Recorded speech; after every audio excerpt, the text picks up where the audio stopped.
എല്ലാവർക്കും നമസ്കാരം. നമുക്ക് ഇവിടെ നൈറ്റ് ആയതുകൊണ്ട് നമുക്കൊരു ടൈം ലിമിറ്റും ഉണ്ട്. അപ്പോൾ കൃത്യമായിട്ട് തുടങ്ങുകയാണ്.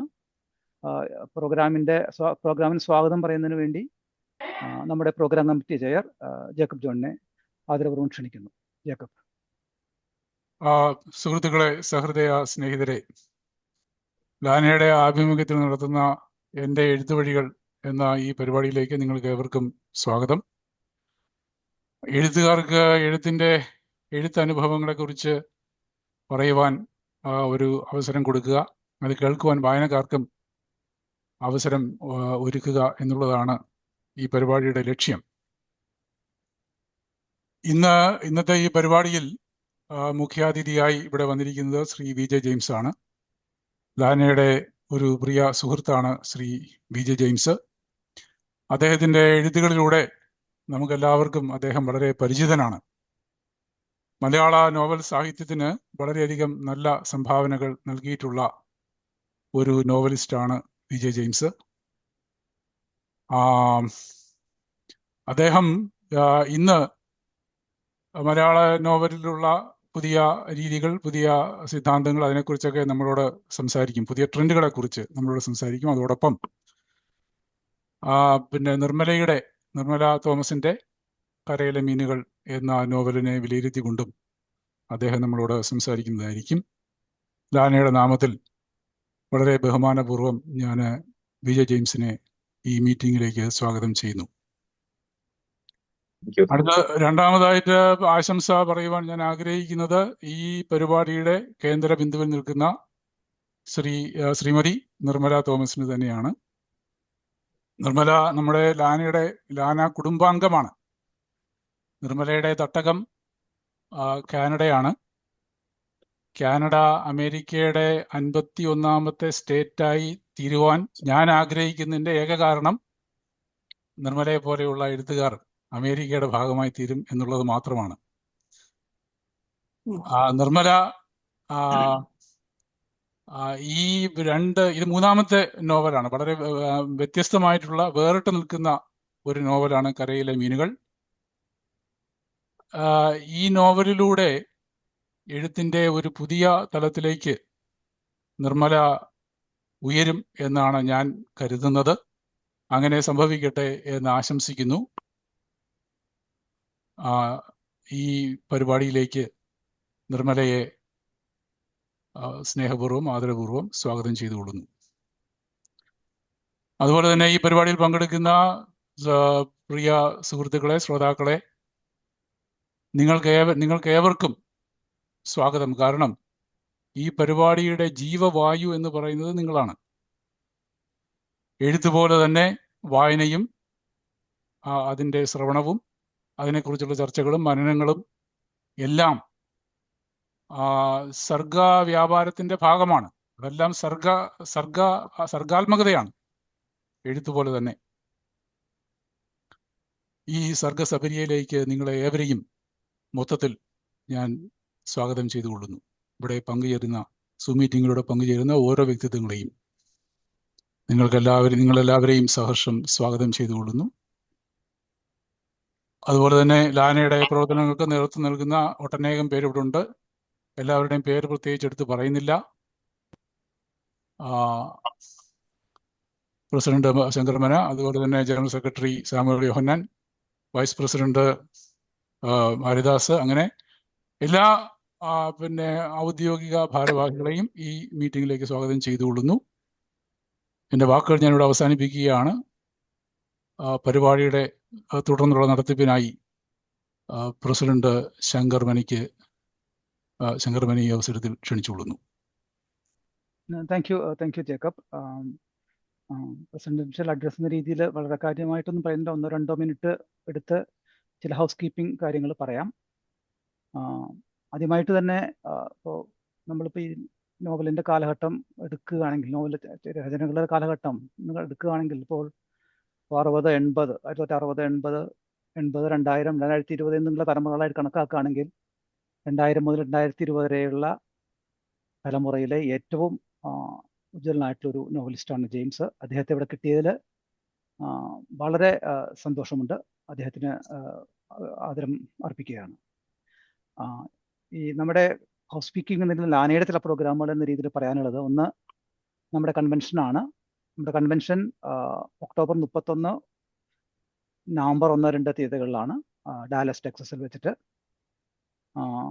അതിനെല്ലാവരും ഇപ്പോൾ രജിസ്ട്രേഷൻ്റെ കാര്യങ്ങളൊക്കെ തന്നെ നമ്മുടെ വെബ്സൈറ്റിലുണ്ട്. അപ്പോൾ ഇത് മീറ്റിംഗ് കഴിഞ്ഞാൽ നാളെ ഞാൻ അതിൻ്റെ ലിങ്ക് നമ്മുടെ ഗ്രൂപ്പിൽ ഇടുകയും ചെയ്യും. എല്ലാവരും രജിസ്റ്റർ ചെയ്യുക. ഇവിടെ വന്നിട്ടുള്ള എല്ലാവരെയും പ്രസിഡന്റ് എന്ന രീതിയിൽ ഞാൻ ക്ഷണിക്കുകയാണ്. ഈ പ്രോഗ്രാമിൽ മുഖ്യാതിഥിയായി വരുന്നത് സുനിൽ പി ഇളയിടമാണ്. അതുപോലെ തന്നെ ബോംബെയിലെ പൂനെയിലുള്ള എഴുത്തുകാരനായിട്ടുള്ള സജിമോൻ എബ്രഹാം ഗസ്റ്റായിട്ട് വരുന്നുണ്ട്. അതുപോലെ തന്നെ ഒരു പക്ഷേ എം വി പിള്ള, അതുപോലെ തന്നെ ഡോക്ടർ ഡൊണാൾഡ് ഡേവിസ് എന്നിവരും നമ്മുടെ അതിഥികളായിട്ട് വരാൻ സാധ്യതയുണ്ട്. കൺഫർമേഷൻ കിട്ടിയിട്ടില്ല. അതുകൊണ്ട് തന്നെ നിങ്ങളുടെ പാർട്ടിസിപ്പേഷനാണ് സമ്മേളനത്തിൻ്റെ വിജയം എന്നുള്ളതുകൊണ്ട് എല്ലാവരും രജിസ്റ്റർ ചെയ്യുകയും ടെക്സസിനകത്തല്ലാത്തവർ, ടെക്സസിന് പുറത്തുള്ളവർ അല്ലെങ്കിൽ ഡാലസിന് പുറത്തുള്ളവർക്ക് ഹോട്ടൽ റൂം ആവശ്യമുണ്ടെങ്കിൽ അതിൻ്റെ ബുക്ക് ചെയ്യാവുന്ന ലിങ്കുകളും നമ്മുടെ വെബ്സൈറ്റിലുണ്ട്. തീർച്ചയായിട്ടും അത് ഉടനെ തന്നെ ഈ വീക്കെൻഡ് നിങ്ങൾ രജിസ്ട്രേഷൻ വീക്കെൻഡായിട്ട് കണക്കാക്കി രജിസ്റ്റർ ചെയ്യുന്നതൊക്കെയാണ്. എന്തെങ്കിലും ഹെൽപ്പ് ആവശ്യമുണ്ടെങ്കിൽ അതിൻ്റെ chair, convention committee chair Shaju ജോണിനെയോ ജനറൽ കൺവീനർ സാമുവൽ യോഹന്നാനെയോ എന്നെയോ കോൺടാക്ട് ചെയ്താൽ ഹെൽപ്പ് എന്തെങ്കിലും വേണമെങ്കിൽ, രജിസ്ട്രേഷൻ്റെ കാര്യത്തിൽ വേണമെങ്കിൽ തരാം. ഹോട്ടൽ രജിസ്ട്രേഷൻ ആയാലും ഇവൻറ്റ് രജിസ്ട്രേഷൻ ആയാലും ഹെൽപ്പ് ഞങ്ങൾ തരാം. ഒരു കാര്യം കൂടി പറഞ്ഞ് ഞാൻ അവസാനിപ്പിക്കാം. നമ്മുടെ ഒരു സോവനീർ ഇറക്കുന്നുണ്ട്. അതിൻ്റെ പ്രവർത്തനങ്ങൾ ഏകദേശം അതായത് നമ്മുടെ ലാസ്റ്റ് ഡേറ്റ്, കൃതികൾ ക്ഷണിക്കുന്നതിന് ലാസ്റ്റ് ഡേറ്റ് കഴിഞ്ഞു. നമ്മളിനി അതിൻ്റെ യഥാർത്ഥ ഡിസൈൻ, ലേഔട്ട് എല്ലാം ഉള്ള കാര്യങ്ങളെല്ലാം നമ്മൾ തുടങ്ങുകയാണ് ഈ വീക്കോടുകൂടി. അപ്പോൾ അത് സന്തോഷപൂർവ്വം അറിയിക്കുകയാണ്. ഇനി എന്തെങ്കിലും ഇപ്പം നിങ്ങൾ ലേഖനം അധികം വൈകിയാൽ നമുക്കത് ഉൾപ്പെടുത്താൻ പറ്റില്ല. ദയവായി മ്യൂട്ട് ചെയ്യണം. അധികം വൈകി കഴിഞ്ഞാൽ കഴിയില്ല. പക്ഷേ കഥ, കവിത പോലെയുള്ള കാര്യങ്ങൾക്ക് പ്രത്യേകം ലേഔട്ടിൽ ഡിസൈൻ, ആർട്ട് വർക്കൊക്കെ വേണ്ടതാണ്. അപ്പം ഇനി അധികം ഡേറ്റ് നീട്ടാനൊന്നും കഴിയില്ല. ആരോ ഒരാളുടെ ഒരു പ്രശ്നമുണ്ട്. Anyway, thank you every one. ഞാൻ ശ്രീ പി ജെ ജെയിംസിനെ, നമ്മുടെ ചീഫ് ഗസ്റ്റ് പി ജെ ജെയിംസിനെ സംസാരിക്കുന്നതിന് വേണ്ടി, എൻ്റെ എഴുത്തുവഴികൾ എന്നുള്ള പ്രോഗ്രാം നമ്മൾ ഏകദേശം 2023 തുടങ്ങിയത്. ഏകദേശം 8ാമത്തെ 9ാമത്തെ പരിപാടിയാണിത്.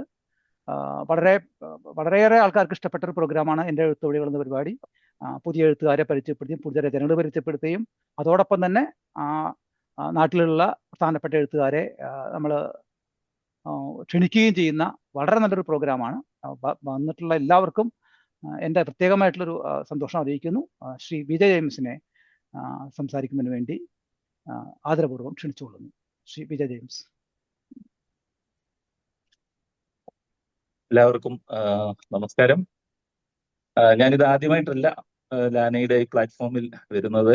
അതുകൊണ്ട് തന്നെ എനിക്ക് ഒരു സ്വന്തം കുടുംബത്തിൽ നിൽക്കുന്ന ഒരു പ്രതീതിയാണ്. എല്ലാവരുമായിട്ട് വളരെ അടുപ്പമുണ്ട്. അല്ലാതെ തന്നെ ഓൺലൈനായിട്ടും പിന്നെ സാമൂഹിലാണെങ്കിൽ നേരിട്ട് ഇവിടെ വന്നു, അങ്ങനെയൊക്കെ പലരെയും വളരെ അടുപ്പമുണ്ട്. ലാനയുടെ ഈ പ്രവർത്തനങ്ങൾ വളരെ കൗതുകത്തോടെയും ഉത്സാഹത്തോടെയും സ്നേഹപൂർവ്വവും ആദരപൂർവ്വം വീക്ഷിക്കുന്ന ഒരു വ്യക്തി കൂടിയാണ്. 25 വർഷമായി ഞാൻ മനസ്സിലാക്കുന്നു ലാന സജീവമായിട്ട് ഇങ്ങനെ പ്രവർത്തിക്കുന്നു. അത് അങ്ങേയറ്റം ഉത്സാഹത്തോടെ ഇപ്പൊ അത് മുന്നേറുന്നു എന്ന് കാണുന്നതിലും സന്തോഷം. പ്രത്യേകിച്ചും നമ്മുടെ മലയാളത്തിന്റെ ആ മണ്ണിൽ നിന്ന് മാറി നിൽക്കുമ്പോൾ ആ മണ്ണിന്റെ മണം നമ്മുടെ ഒപ്പം സൂക്ഷിക്കുന്നു, അതിനെ ഹൃദയത്തിൽ സൂക്ഷിക്കുന്നു എന്നുള്ളതൊക്കെ അങ്ങേയറ്റം അഭിമാനകരവും അതുപോലെ സന്തോഷകരവുമായ കാര്യമാണ്. പിന്നെ നമ്മൾ ഇപ്പോൾ സാഹിത്യത്തെക്കുറിച്ചോ അല്ലെ സർഗാത്മകതയെക്കുറിച്ചോ ഒക്കെ നമ്മൾ ചിന്തിക്കുമ്പോൾ പോലും നമ്മൾ നമ്മുടെ ചുറ്റുപാടുകളിലേക്കൊന്ന് നോക്കുമ്പോൾ തലയ്ക്ക് മീതെ കൂടി ഈ മിസൈലുകൾ പോലും പായുന്ന ഒരു ലോകത്താണ് നമ്മൾ ജീവിക്കുന്നത്. അതായത് സുരക്ഷിതത്വം എന്നുള്ളത് എന്താണ്, അല്ലെങ്കിൽ മനുഷ്യൻ എന്ന നിലയിലുള്ള അവന്റെ സ്വത്വം എവിടെയാണ് ചവിട്ടി നിൽക്കേണ്ടത് എന്ന് പോലും നമുക്കൊന്നും തീർച്ചയില്ലാത്ത വിധത്തിൽ അനിശ്ചിതത്വങ്ങളുടെ ഒരു ലോകത്താണ്. വാസ്തവത്തിൽ അങ്ങനെയുള്ള ഒരു ലോകത്ത് ജീവിക്കുമ്പോൾ ഒരർത്ഥത്തിൽ ആലോചിച്ചാൽ സാഹിത്യം ഒരു ആർഭാടമാണോ എന്ന് പോലും ചിലപ്പോൾ നമുക്ക് തോന്നും. ഞാനത് തെറ്റായ അർത്ഥത്തിലല്ല ഉപയോഗിക്കുന്നത്. കാരണം ജീവൻ നിലനിൽക്കുമോ ഇല്ലയോ എന്ന് സംശയിച്ച് ശങ്കിച്ച് നിലനിൽക്കുന്നവർക്കിടയിൽ ഏറ്റവും പ്രധാനമായ ജീവൻ, പിന്നെ പ്രധാനമായ ഭക്ഷണം, സുരക്ഷ തുടങ്ങിയവയൊക്കെ നിഷേധിക്കപ്പെടുന്ന ഒരു ലോകത്ത് ഇരുന്നുകൊണ്ട് നമുക്ക് ഇങ്ങനെ സംസാരിക്കാൻ സാധിക്കുന്നു എന്നുള്ളത് അങ്ങേറ്റം ഒരു സൗഭാഗ്യത്തിൽ നിൽക്കുന്നത് പോലെയാണ്.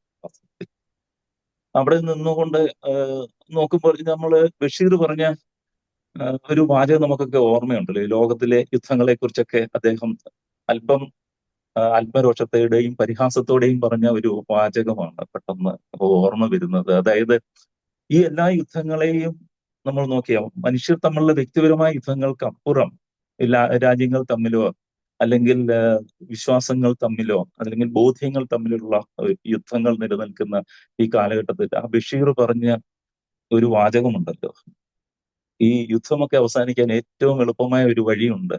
ഈ നേതാക്കന്മാർക്ക് നല്ല വരട്ടിച്ചോറി വന്നാൽ മതി.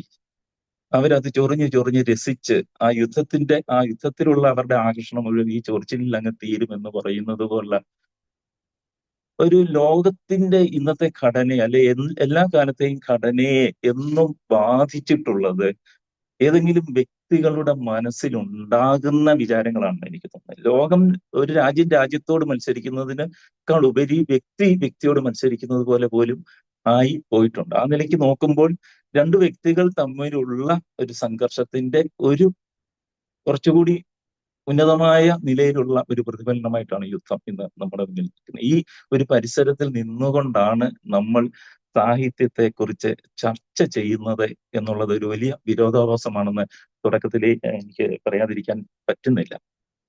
പിന്നെ എഴുത്തുവഴികൾ അല്ലെങ്കിൽ എൻ്റെ എഴുത്തുവഴികൾ എന്ന ഒരു തലക്കെട്ടിലാണ് നിങ്ങൾ ഇതിപ്പോ 8ാമത്തെ പരമ്പരയാണെന്നാണ് ഞാൻ മനസ്സിലാക്കുന്നത് എന്ന് പറഞ്ഞതിൽ നിന്ന്. ഞാനാണെങ്കിൽ എൻ്റെ എഴുത്തുവഴികളെ കുറിച്ച് പലയിടങ്ങളിലും ഒരുപാട് ഇടങ്ങളിലും ഒക്കെ സംസാരിച്ചിട്ടുണ്ട്. നിങ്ങളിൽ പലരും തന്നെ കേട്ടിട്ടും ഉണ്ടാകും, ഓൺലൈനിലൂടെയൊക്കെ കണ്ടിട്ടും ഉണ്ടാകും. അപ്പൊ ഒരാളുടെ എഴുത്തുവഴി എപ്പോഴും കാലാനുഗതമായിട്ട് കുറച്ച് മാറ്റങ്ങൾ വരുമെന്നല്ലാതെ ഇതിന് മുൻപിലുള്ള വഴികൾ എപ്പോഴും ഒരേ വഴി കൂടെ തന്നെയായിരിക്കും സഞ്ചരിച്ച്. ഹലോ, എന്തെങ്കിലും പ്രശ്നമുണ്ടോ? കേൾക്കാൻ മേലെ? ഹലോ, എന്തോ വേറെ കമന്റ്സ് ഒക്കെ കേട്ടു, അതുകൊണ്ട് ഞാൻ ചോദിച്ചത്. ഓക്കെ. അപ്പോൾ ആ ഒരു വഴികളിലൂടെ സഞ്ചരിക്കുന്ന ഒരു എഴുത്തുകാരൻ എന്ന ഞാൻ ഇതുവരെ സഞ്ചരിച്ചു വന്ന വഴികളിൽ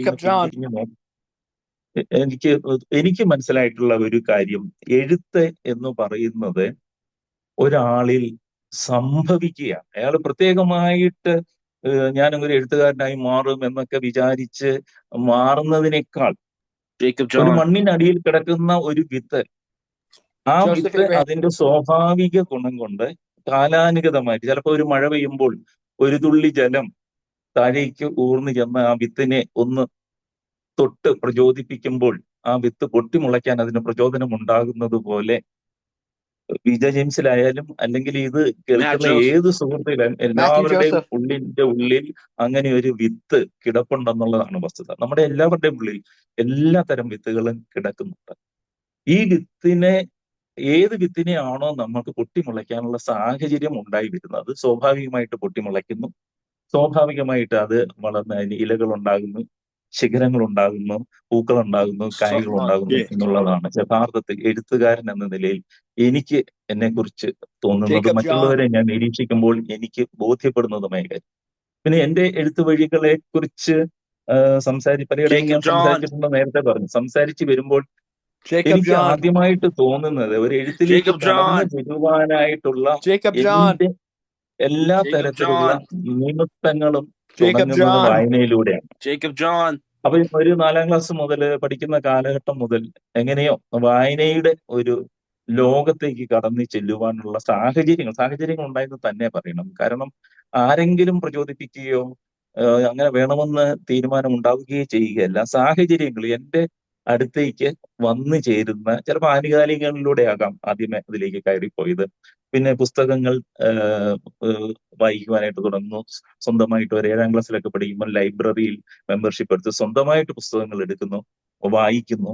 വായിക്കുമ്പോൾ യാതൊരു നിയതമായി ഇന്നത് വേണം, നോവൽ വേണം, കഥ വേണം, ലേഖനം വേണം എന്നുള്ള വ്യത്യാസം പോലും അറിയാത്ത വിധത്തിൽ പുസ്തകം കിട്ടുന്നു, വായിക്കുന്നു എന്നുള്ള ഒരു തരത്തിൽ ആ വായന മുന്നേറുകയാണ്. അപ്പൊ അപ്പോഴെങ്കിലും നമ്മുടെ മനസ്സിൽ ഞാൻ എന്തെങ്കിലും കുത്തിക്കുറിക്കും എന്നുള്ള വിചാരം പോലും ഇല്ല. പക്ഷെ നമുക്കറിയാമല്ലോ, എഴുത്ത് ഉള്ളിലുള്ള എല്ലാവർക്കും ഉണ്ടാകുന്നത് പോലുള്ള പ്രേരണകൾ സ്വാഭാവികമായിട്ട് ചില സമയങ്ങളിൽ വന്ന് ഭവിക്കുകയും എനിക്കും എന്തെങ്കിലും എഴുതാൻ പറ്റുമെന്നുള്ള ഒരു ധാരണയോ തെറ്റിദ്ധാരണയോ ഉണ്ടാവുകയും നമ്മൾ കുത്തിക്കുറിച്ച് തുടങ്ങുകയും ചെയ്യുന്നു. അപ്പൊ അങ്ങനെ സ്കൂൾ Jacob John. കാലഘട്ടങ്ങളിൽ ചെറിയ കവിതകൾ പോലെയുള്ളതോ അല്ലെങ്കിൽ ചെറിയ കഥകൾ പോലെയുള്ളതൊക്കെ കുത്തിക്കുറിക്കാനുള്ള ശ്രമങ്ങൾ നടത്തിയിട്ടുണ്ട്. എന്നാൽ അവിടെ നിന്ന് കടന്ന് പിന്നീട് Jacob പ്രീ John, ഡിഗ്രിക്ക് I'm വരുമ്പോൾ ഒരു calling you. മാഗസിന് വേണ്ടി ഒരു കഥ കൊടുക്കുവാനായിട്ട് ശ്രമിക്കുന്നു. എഞ്ചിനീയറിംഗ് കോളേജിൽ വരുമ്പോൾ ഞങ്ങൾക്ക് സാഹിത്യ എന്നൊരു സംഘടന ഉണ്ടായിരുന്നു. അത് എല്ലാ മാസവും ഞങ്ങളെ ഓരോ മാസത്തിന്റെ അവസാന വ്യാഴാഴ്ച Alexander. എഞ്ചിനീയറിംഗ് കോളേജ് വിദ്യാർത്ഥികളെല്ലാം കൂടെ ഒന്നു ചേർന്ന് ഒരു ക്ലാസ് റൂമിൽ ഇരുന്ന് അവരുടെ Jacob കൃതികൾ, John, ചിലപ്പോൾ അത് answer. കവിതയായാലും കഥയായാലും അല്ലെങ്കിൽ ലേഖനങ്ങളായാലും വായിക്കും. എന്നിട്ട് അതിനെ വസ്തുനിഷ്ഠമായിട്ട് വിലയിരുത്തും. അതിന്റെ നേട്ടങ്ങളും കോട്ടങ്ങളും ഒക്കെ കുറവുകളും ഒക്കെ വിലയിരുത്തുന്നതുമായ ഒരു രീതി ഉണ്ടായിരുന്നു. സത്യം പറഞ്ഞു കഴിഞ്ഞാൽ ആ ഒരു കാലഘട്ടത്തിലാണ് ഇപ്പൊ ഇങ്ങനെ ഒരു സാഹിത്യം ഉണ്ടല്ലോ, അവിടെ എന്തെങ്കിലും അവതരിപ്പിക്കണമല്ലോ എന്ന് കരുതി Jacob John. ഒരു കഥ എഴുതിയതാണ്. ഞാൻ സംഘം ചേർന്നവരുടെ സങ്കീർത്തനം എന്ന് പറഞ്ഞ ഒരു കഥ എഞ്ചിനീയറിംഗ് കോളേജിൽ പഠിക്കുന്ന സമയത്ത് ഞങ്ങളുടെ സാഹിത്യയുടെ ആ വർഷത്തെ ഉദ്ഘാടനത്തിന് വായിക്കുവാൻ വേണ്ടി എഴുതുകയും അത് അവിടെ വായിക്കുകയും ചെയ്തിടത്തു നിന്നാണ് ഒരുപക്ഷെ പി ജെ ജെയിംസ് എന്നുള്ള എഴുത്തുകാരന്റെ ഒരു പുതിയ ഘട്ടം. അതിനു മുമ്പ് ചെറിയ ചെറിയ ശ്രമങ്ങൾ നടന്നിട്ടുണ്ടെങ്കിലും എഴുത്തിൽ നമുക്ക് ഇടപെടുവാനുള്ള ഒരു വഴി ഉണ്ട് എന്ന് തെളിഞ്ഞു കിട്ടുന്നത് അവിടെ വെച്ചാണ്. കാരണം നമ്മുടെ സുഹൃത്തുക്കളും അതുപോലെ അധ്യാപകരും ഒക്കെ ആ കഥ കേൾക്കുകയും അവരതിനെക്കുറിച്ച് നല്ല രീതിയിൽ നമ്മളോട് സംസാരിക്കുകയും എഴുതുവാനായിട്ടുള്ള ഒരു പൊട്ടൻഷ്യൽ ഉണ്ടെന്നുള്ള രീതിയിൽ അവർ പറയുകയും ചെയ്യുമ്പോഴാണ് നമുക്ക് തുടർന്ന് എഴുതുവാനുള്ള ഒരു ആത്മവിശ്വാസം നമ്മളിലേക്ക് വരുന്നത്. ആ സംഘം ചേർന്നവരുടെ സങ്കീർത്തനം എന്ന് ഞാൻ എഴുതിയ ആ കഥയാണ് പിന്നീട് ഒരു കാലം വർഷങ്ങൾക്ക് ശേഷം, ഒരുപക്ഷെ 2-3 പതിറ്റാണ്ടിന് ശേഷം ദത്താവഹാരം എന്ന നോവലായിട്ട് ഞാൻ മാറ്റി എഴുതുന്നത്. അതായത് നമ്മുടെ ഉള്ളിൽ നേരത്തെ ഒരു വിത്തായിട്ട് കിടന്നതിനെ എനിക്ക് ഏറ്റവും പ്രിയപ്പെട്ട അല്ലെങ്കിൽ ഒരു എഴുത്തുകാരൻ എന്ന നിലയിൽ എന്നെ ഏറ്റവും വെല്ലുവിളിച്ചത് എന്ന് ഞാൻ കരുതുന്ന ദത്താവഹാരം എന്ന നോവൽ, അതൊരു സഞ്ചാരമാണ്. യഥാർത്ഥത്തിൽ പി ജെ ജെയിംസ് എന്നുള്ള എഴുത്തുകാരന്റെ ഒരു ദാർശനികമായ നമ്മുടെ മനസ്സിലാക്കലുകളുടെയും ആ തുടർ യാത്രകളുടെയും ഒരു പ്രത്യേക ഘട്ടത്തിൽ നിന്നുകൊണ്ട് നമ്മൾ ഈ ലോകത്ത് ഇപ്പം ഈ യുദ്ധം ഉൾപ്പെടെയുള്ള സകല പ്രതിസന്ധികളെയും നമുക്ക് നേരിടേണ്ടി വരുന്ന ഈ കാലഘട്ടത്തിലെ ഒരു മനുഷ്യൻ എന്താണ്, മനുഷ്യൻ എന്ന നിലനിൽപ്പ്, മനുഷ്യൻ എന്ന സ്വത്വം എന്താണ്, ഉണ്മ എന്താണ് എന്നുള്ള ഒരു അന്വേഷണത്തിന്റെ ഒരു പ്രധാന ഘട്ടമായിട്ട് ഈ ദത്താവഹാരം എന്ന നോവൽ മാറുന്നത്. എന്നെ സംബന്ധിച്ചിടത്തോളം അതിനുശേഷം ഒരു എഞ്ചിനീയറാണ്. എഞ്ചിനീയറിംഗ് വിദ്യാഭ്യാസം കഴിഞ്ഞിട്ട് ISROയിലെ ഇന്ത്യൻ സ്പേസ് റിസർച്ച് ഓർഗനൈസേഷന്റെ വിക്രം സാരാഭായ് സ്പേസ് സെന്റർ തിരുവനന്തപുരത്ത് ജോലിയിൽ പ്രവേശിച്ച് അവിടെ ജോലിയിൽ തുടരുന്ന കാലഘട്ടത്തിലാണ് യഥാർത്ഥത്തിൽ ഞാൻ പുറപ്പാടിന്റെ പുസ്തകം എന്ന ആദ്യ നോവൽ പോലും എഴുതുന്നത്. അപ്പോൾ ശാസ്ത്രവും ഈ പറഞ്ഞ സാഹിത്യവും രണ്ട് വ്യത്യസ്ത മേഖലകളാണെന്ന് തെറ്റിദ്ധരിക്കപ്പെടുകയോ ചെയ്യുന്ന ഇടത്ത് നിന്നാണ് ഒരു ശാസ്ത്രം കൈയാളുന്ന ഒരാൾ എഴുത്തിലേക്ക് കടന്നു വരുന്നത്. അപ്പോൾ ആ ഔദ്യോഗിക രംഗത്തുള്ള ജീവിതം, അതുമായി ബന്ധപ്പെട്ട് നമുക്ക് തീർച്ചയായിട്ടും നിർവഹിക്കേണ്ടി വരുന്ന പഠനങ്ങൾ, ശാസ്ത്രത്തെക്കുറിച്ച് ആഴത്തിൽ പഠിക്കേണ്ടി വരുന്നതായ അവസരങ്ങൾ, ഇവയൊക്കെ ഞാൻ നേരത്തെ പറഞ്ഞത് നമ്മുടെ ഉള്ളിലുള്ള ആ വിത്തിനെ, പൊട്ടിമുളയ്ക്കുന്ന വിത്തിനുള്ള പോഷണങ്ങളായിട്ട് അറിയാതെ മാറുന്നുണ്ടായിരുന്നു. അപ്പോൾ ഞങ്ങൾ അന്നത്തെ കാലഘട്ടത്തിൽ ഇപ്പം BSSCയിൽ ഞങ്ങൾക്ക് അന്നൊരു ലൈബ്രറിയാണ്, വളരെ നല്ലൊരു ലൈബ്രറി. അന്ന് ഈ പറഞ്ഞതുപോലെ നമുക്ക് ഇന്റർനെറ്റിലൂടെ ഒന്നും വിവരങ്ങളൊന്നും ശേഖരിക്കുവാനുള്ള സാധ്യതയൊന്നും ആയിട്ടില്ല. ലൈബ്രറിയിൽ പോവുക, പുസ്തകങ്ങൾ എടുക്കുക, അവിടെ ഇരുന്ന് റെഫറൻസ് ഗ്രന്ഥങ്ങൾ അവിടെ തന്നെ ഇരുന്ന് വായിക്കേണ്ട ചില പുസ്തകങ്ങളുണ്ട്, വീട്ടിൽ കൊണ്ടുപോകാൻ പറ്റാത്തത്. ഇവയൊക്കെ കടന്നു പോവുക. അപ്പൊ ഒരു സയന്റിസ്റ്റ്, ശാസ്ത്രജ്ഞൻ അവിടെ ചെന്ന് ടെക്നിക്കലായിട്ടുള്ള കാര്യങ്ങൾ വായിക്കുന്നു. അതിന്റെ കൂട്ടത്തിൽ റെഫറൻസിനുള്ള ചില ഗ്രന്ഥങ്ങളിലൂടെ ചിലപ്പോൾ നമ്മൾ യാദൃശ്ചികമായിട്ട് കടന്നു പോകും. ഈ കടന്നു പോകുന്ന കൂട്ടത്തിൽ ഒരു സയന്റിസ്റ്റ്, ശാസ്ത്രജ്ഞൻ അദ്ദേഹത്തിന്റെ താല്പര്യമുള്ള മേഖലകളിൽ മാത്രമായിട്ട് ഒതുങ്ങി അതിൽ നിന്നും ആവശ്യമുള്ള കാര്യങ്ങൾ മാത്രം സ്വാംശീകരിക്കുമ്പോൾ ഒരുപക്ഷെ എൻ്റെ ഉള്ളിലുള്ള ഒരു എഴുത്തുകാരൻ മറ്റുള്ളവർക്ക് കിട്ടിയ അതേ ഡേറ്റയാണ് എനിക്ക് കിട്ടുന്നതെങ്കിൽ പോലും അതിൽ വേറെ സർഗാത്മകമായ വേറെ ചില സാധ്യതകൾ കണ്ടെത്തുന്നിടത്തുനിന്നാണ് വ്യത്യസ്തമായ ചില കൃതികൾ സംഭവിച്ചത് എന്ന് പറയുവാൻ വേണ്ടിയാണ് ഞാൻ ഇപ്പോൾ ഈ ഒരു കാര്യം ഉദാഹരിച്ചത്. ഉദാഹരണത്തിന് ചോരശാസ്ത്രം എന്നുള്ള ഒരു നോവൽ, കളവിന്റെ ശാസ്ത്രമാണ്. അത് പുരാതന കാലഘട്ടത്തിൽ നിലനിന്നിരുന്ന ഒരു ശാസ്ത്രമാണ്. കനകശക്തി എന്ന ആചാര്യൻ ഈ ചോരശാസ്ത്രം പെൻഗിൻ ഇപ്പോൾ പബ്ലിഷ് ചെയ്തിട്ടുണ്ട്. നമ്മുടെ കൂട്ടത്തിലുള്ള പ്രിയപ്പെട്ട മുരളി ജെ നായരാണ് അത് ട്രാൻസ്ലേറ്റ് ചെയ്തിരിക്കുന്നതെന്ന സന്തോഷം കൂടി അറിയിക്കട്ടെ. അപ്പൊ ഈ ചോരശാസ്ത്രം ഞാൻ അങ്ങനെ ഒരു വാക്ക് ആദ്യമായി കേൾക്കുന്നത് വിക്രം സാരാഭായ് സ്പേസ് സെന്ററിലെ ഞങ്ങളുടെ ആ ലൈബ്രറിയിൽ റെഫറൻസ് ഗ്രന്ഥത്തിലുള്ള പുസ്തകങ്ങൾ മറിച്ചു നോക്കുന്നതിനിടയിലാണ് പുരാതന ശാസ്ത്രങ്ങളും ഭാരതീയ ശാസ്ത്രങ്ങളെ കുറിച്ച് മറിച്ചു നോക്കുമ്പോഴാണ് ഇങ്ങനെ ഒരു ശാസ്ത്രം നിലനിന്നിരുന്നുവെന്നും കളവിന്റെ ഒരു ശാസ്ത്രം ഉണ്ടായിരുന്നുവെന്നും സുബ്രഹ്മണ്യൻ എന്ന ഒരു ആചാര്യനാണ് കളവിന്റെ ശാസ്ത്രത്തിന്റെ അതിദേവതയെന്നും അറിയുന്ന ഒരു ചെറിയൊരു പാരഗ്രാഫേ ഉണ്ടായിരുന്നുള്ളൂ. അതിന്റെ ഡീറ്റെയിൽസ് ഒന്നും ഉണ്ടായിരുന്നില്ല.